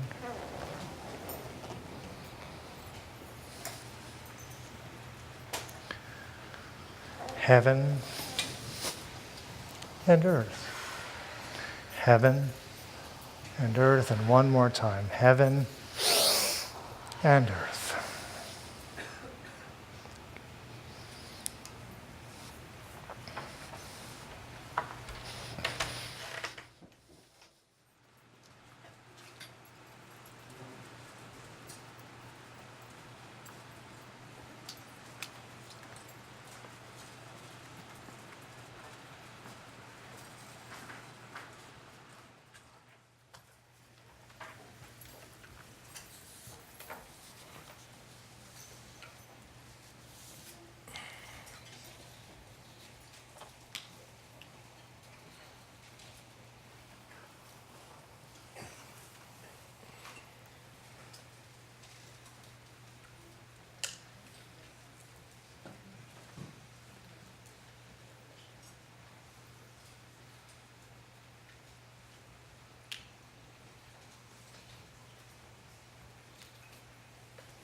So, Pema was saying that her teacher, Trungpa Rinpoche, said that the preparation or the training for dying was to connect with the spaciousness, the openness, the groundlessness, and to connect with the heart. So, as we approach any transition, and the transition through the dying process, if we're struggling with that, if we're afraid of that, we're resisting that, we're panicked, then we can engender this quality of heart as a sort of intuitive, empathetic relationship to ourselves as we're moving through these transitions, as we're navigating these bardos. That as we move towards the end of our life, when we don't find ourselves open and spacious, which is most of the time, we can engender a quality of deep warmth towards ourselves, which allows us to further settle. This quality of openness, this open awareness, this is who we are. From this point of view, our nature is balanced, spacious, peaceful, unchanging. And more than that, it's fundamentally good. It invites, it nurtures, it hosts, it allows things to grow within it. This basic ground of being, you could say, it doesn't change. It can never be made better. It can never be harmed or tarnished. It's not bigger in one person than another person. It's complete, it's pure, it's good. From this point of view, we don't need to change. All we need to do is to become familiar with who we are. We don't need to change. Just understanding that can allow us to settle further.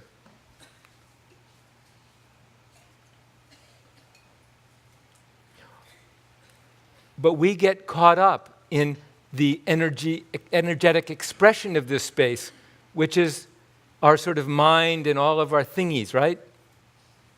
And we get confused, and we mix it up. Basically, we want to be happy.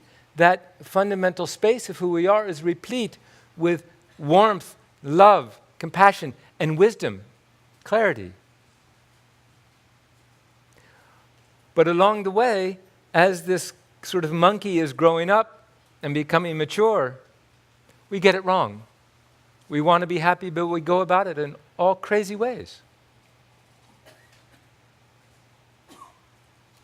So we don't have a lot of time, but even this idea of being angry at somebody is an expression of this basic love and compassion.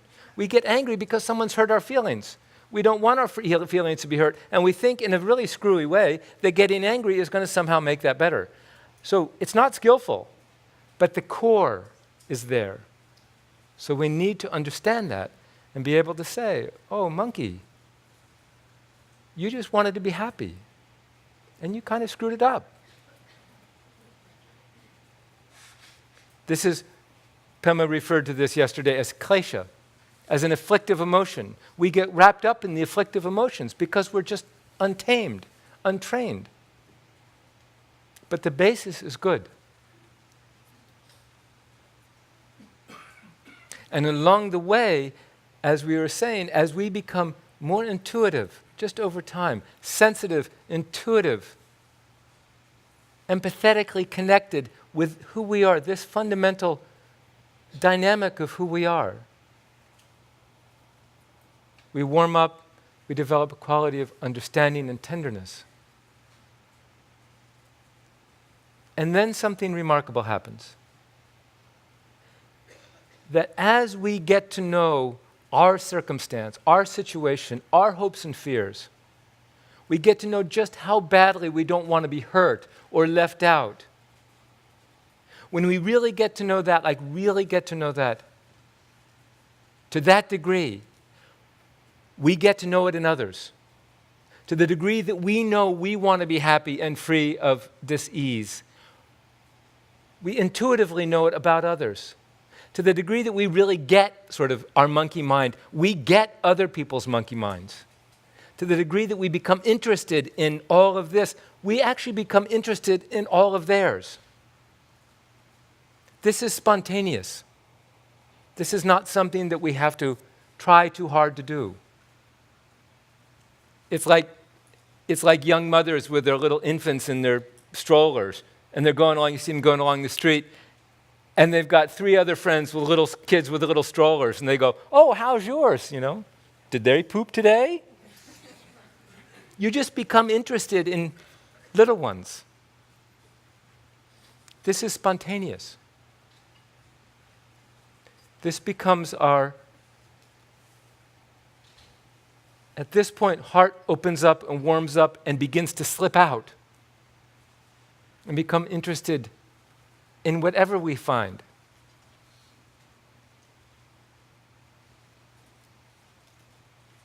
Things begin to open up, heart begins to open up and radiate. This becomes our empathetic bridge to the world, bridge to others. when heart opens like this, and again, this is a spontaneous byproduct of our practice. There's some things you can do to juice it a little bit, like Tanren, which we just did and we'll do again. But fundamentally, this warmth is there, just waiting to be broken open.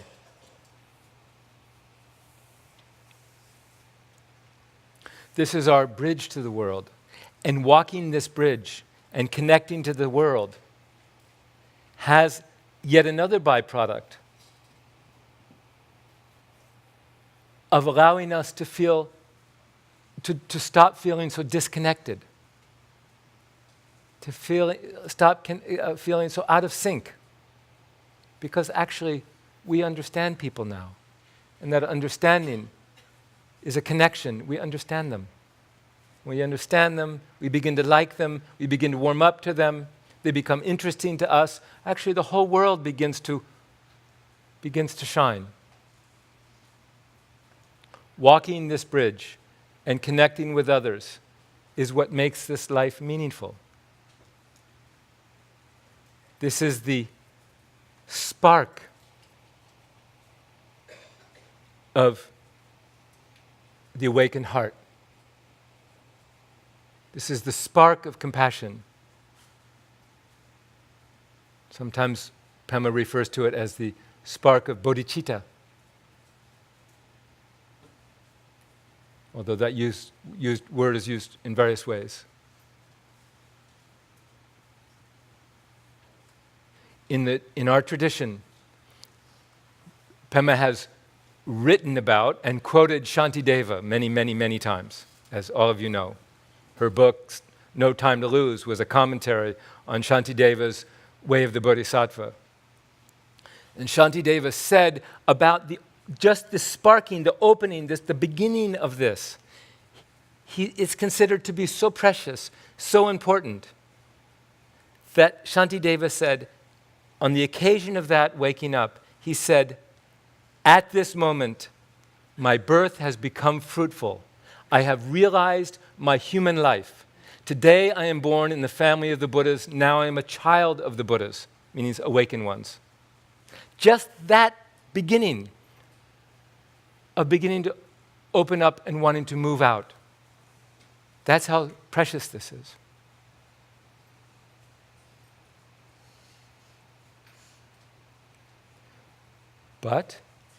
And we need to think about this carefully. This is why we have to talk. Because some of our opinions and our attitudes about other people and ourselves are based on really screwed up ideas. So we need to think carefully. The reason I cause trouble for myself and for others is because I get all caught up out there and I lose this basic, spacious, warm, balanced peace, right? I get all caught up.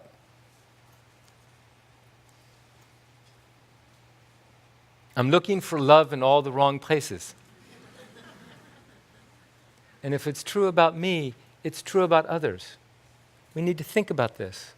Am I different than others? Are they different than me? Are we all in the same boat, as Pema so beautifully talks about? We're all in the same boat.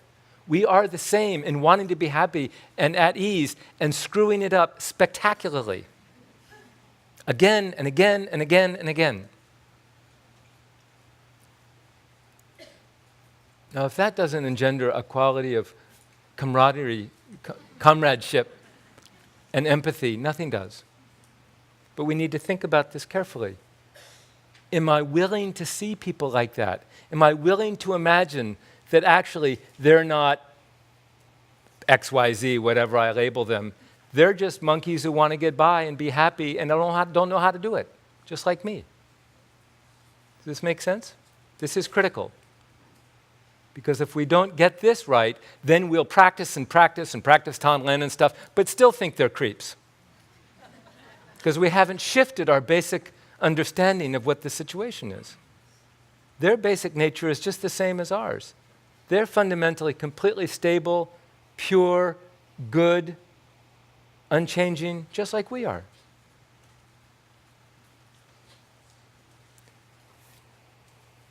So I mentioned Anais Nin and those beautiful lines, I had another experience of a few lines that completely changed my, actually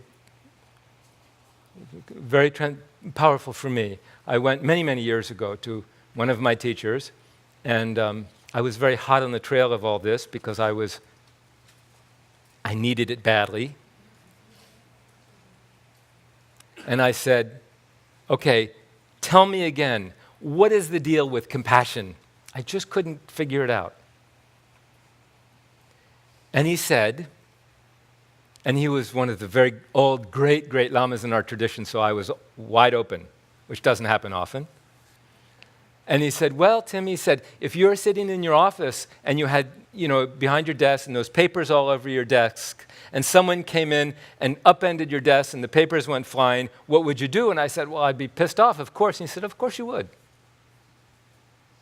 He said, if that person who came in was a friend of yours and you could see that they were legless drunk and they fell against your desk and your desk went over and your papers went flying, what would you do? And I said, well, I'd go and see if my friend was okay.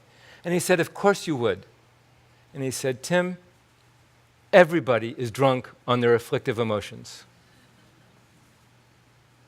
And I said, okay, boss, I got it. That is the way it is. We're all, was it Frank Zappa who said, we're all bozos on this bus?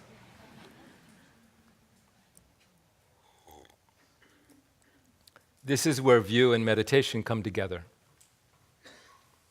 We need to contemplate, as Pema said earlier, study, or hear, learn, contemplate, and meditate. We need to contemplate what is the nature of things, what is the nature of us and others. Because if we don't get that right, our meditation will become a further embedding of a wrong idea. Does that make sense? So this is why we need to talk a little bit. So we're going to, just in a second, we're going to do some meditation again. And the practice we were doing is called Tanlin. It's just an imagination. We imagine, in this case, we're going to work with a difficult person, for instance. We're going to imagine that we lift their distress. And we can imagine that as we lift it, it comes to us in sort of dark light. It just makes it real. It involves the senses and our imagination. It makes it more real. And then we lift it from them, and it just dissolves into this space. This space sometimes we call mind, awareness, heart. They're all the same word. It just dissolves into our vast heart. And we breathe out to them whatever we imagine they might want. Companionship, ease, courage, comfort. Whatever it might be. In, out, in, out. And as we do it, we can imagine that actually they are a little bit relieved. There is some relief. This great mystery sometimes it's referred to is, it's hard to understand this practice. But one thing we know is that what we're doing, Pema has taught this practice as well and as eloquently as anybody. What we know is that in doing this practice, we're actually opening ourselves up and moving towards the very thing that we used to pull back and guard ourselves from, which is suffering. And that alone is a quality of freedom for us. It's a quality of opening the heart and our awareness, actually inviting what used to be uninvited. And that transforms our world. That affects our world. We know that. We know when we meet somebody who has that quality of just ongoing invitation, the world changes. People change in that world. Crazy monkeys grow up in that world and become sane, good, wholesome people. It's beautiful. So who knows how this practice works? But it works somehow. Okay? So let's give it a try.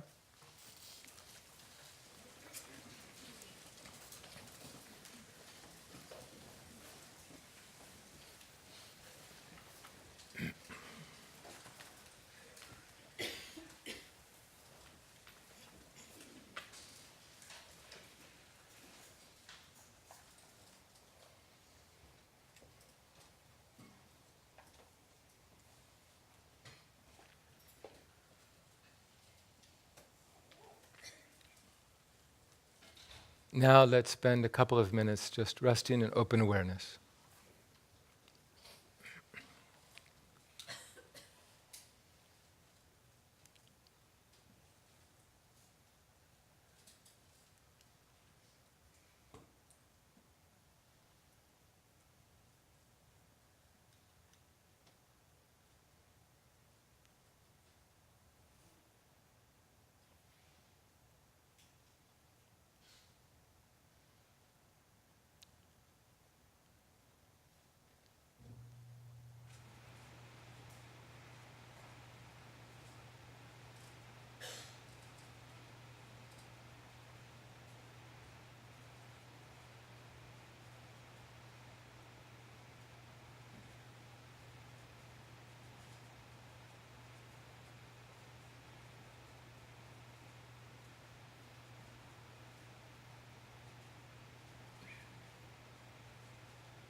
And now bring to mind someone in your life.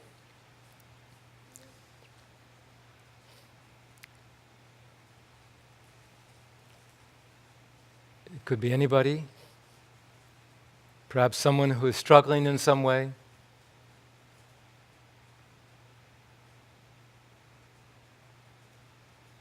Bring to them vividly in mind.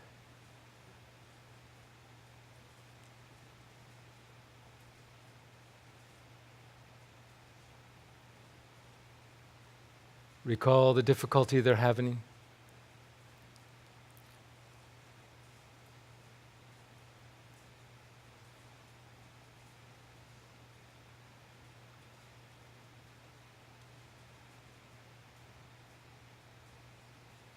Now imagine as you breathe in, you're lifting from them some of that difficulty.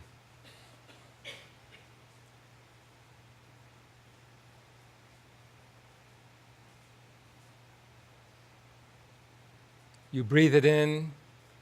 It can be accompanied by an imaginary light, perhaps murky or dark, hot, whatever it might be. Breathe it in and just allow it to dissolve in this open heart, this vast heart.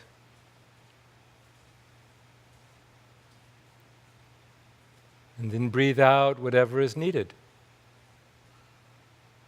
Comfort, confidence, relaxation, spaciousness, warmth, companionship, friendship, courage, anything they need. Just breathe it out, again accompanied by light if you like, a kind of rainbow, bright light.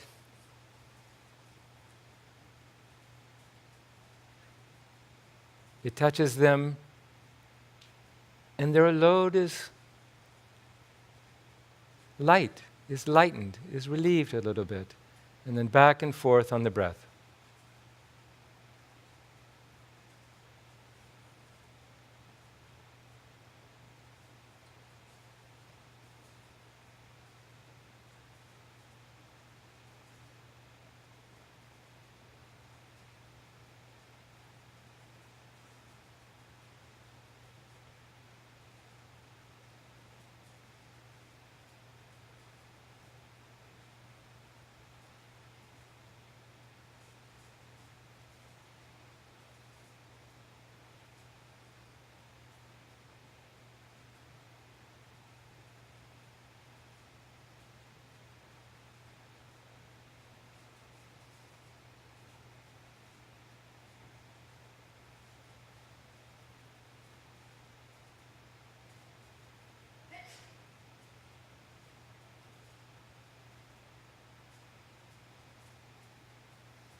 Now for a few minutes, let's expand the scope of our Tanren and expand it to everyone in this region who is struggling.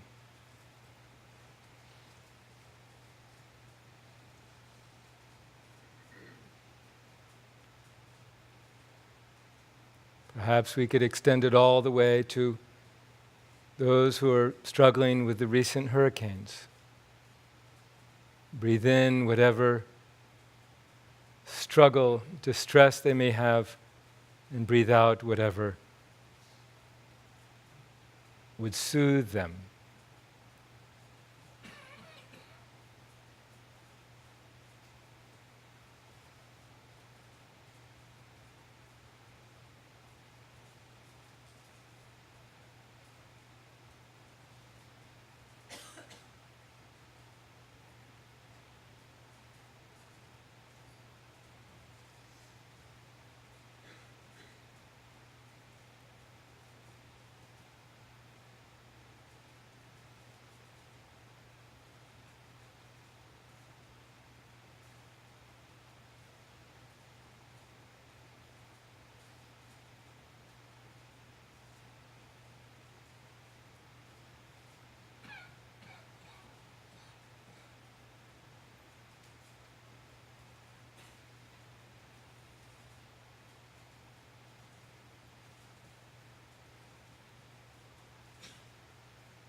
Now let's include not only people, but everyone, all the animals, the birds, the insects, any being that is struggling.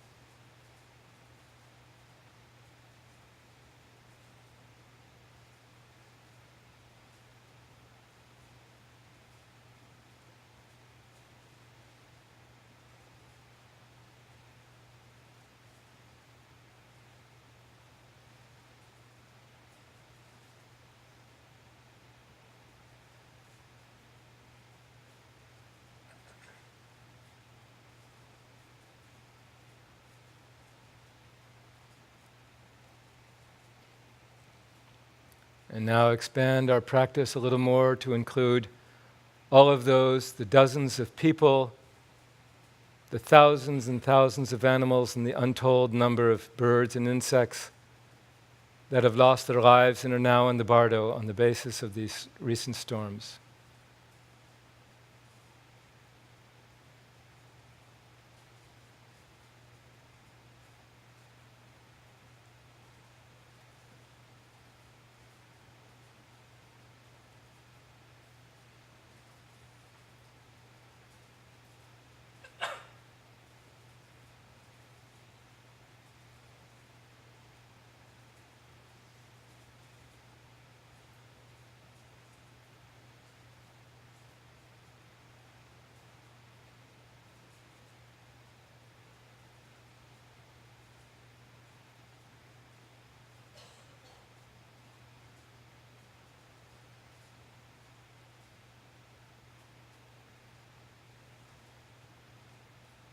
Now for a minute, just expand further to include within your taking and sending practice all beings of all realms and all places.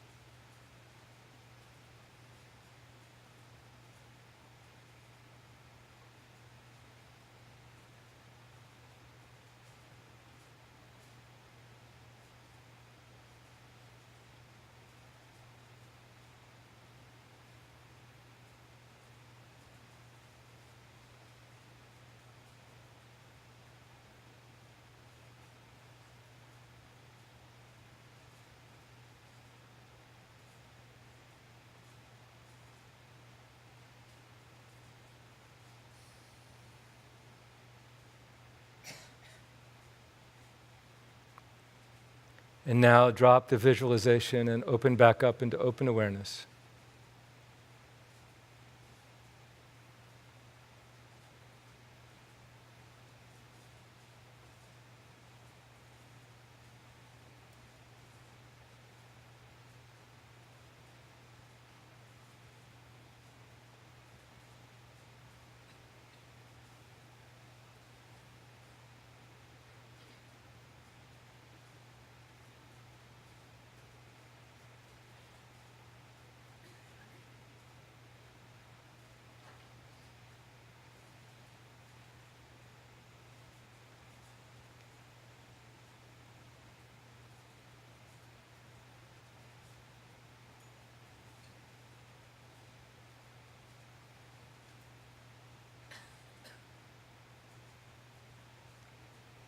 Okay. So thank you to each of you for your patience with the fact that I am not you-know-who. And enjoy the evening, and we'll see you tomorrow.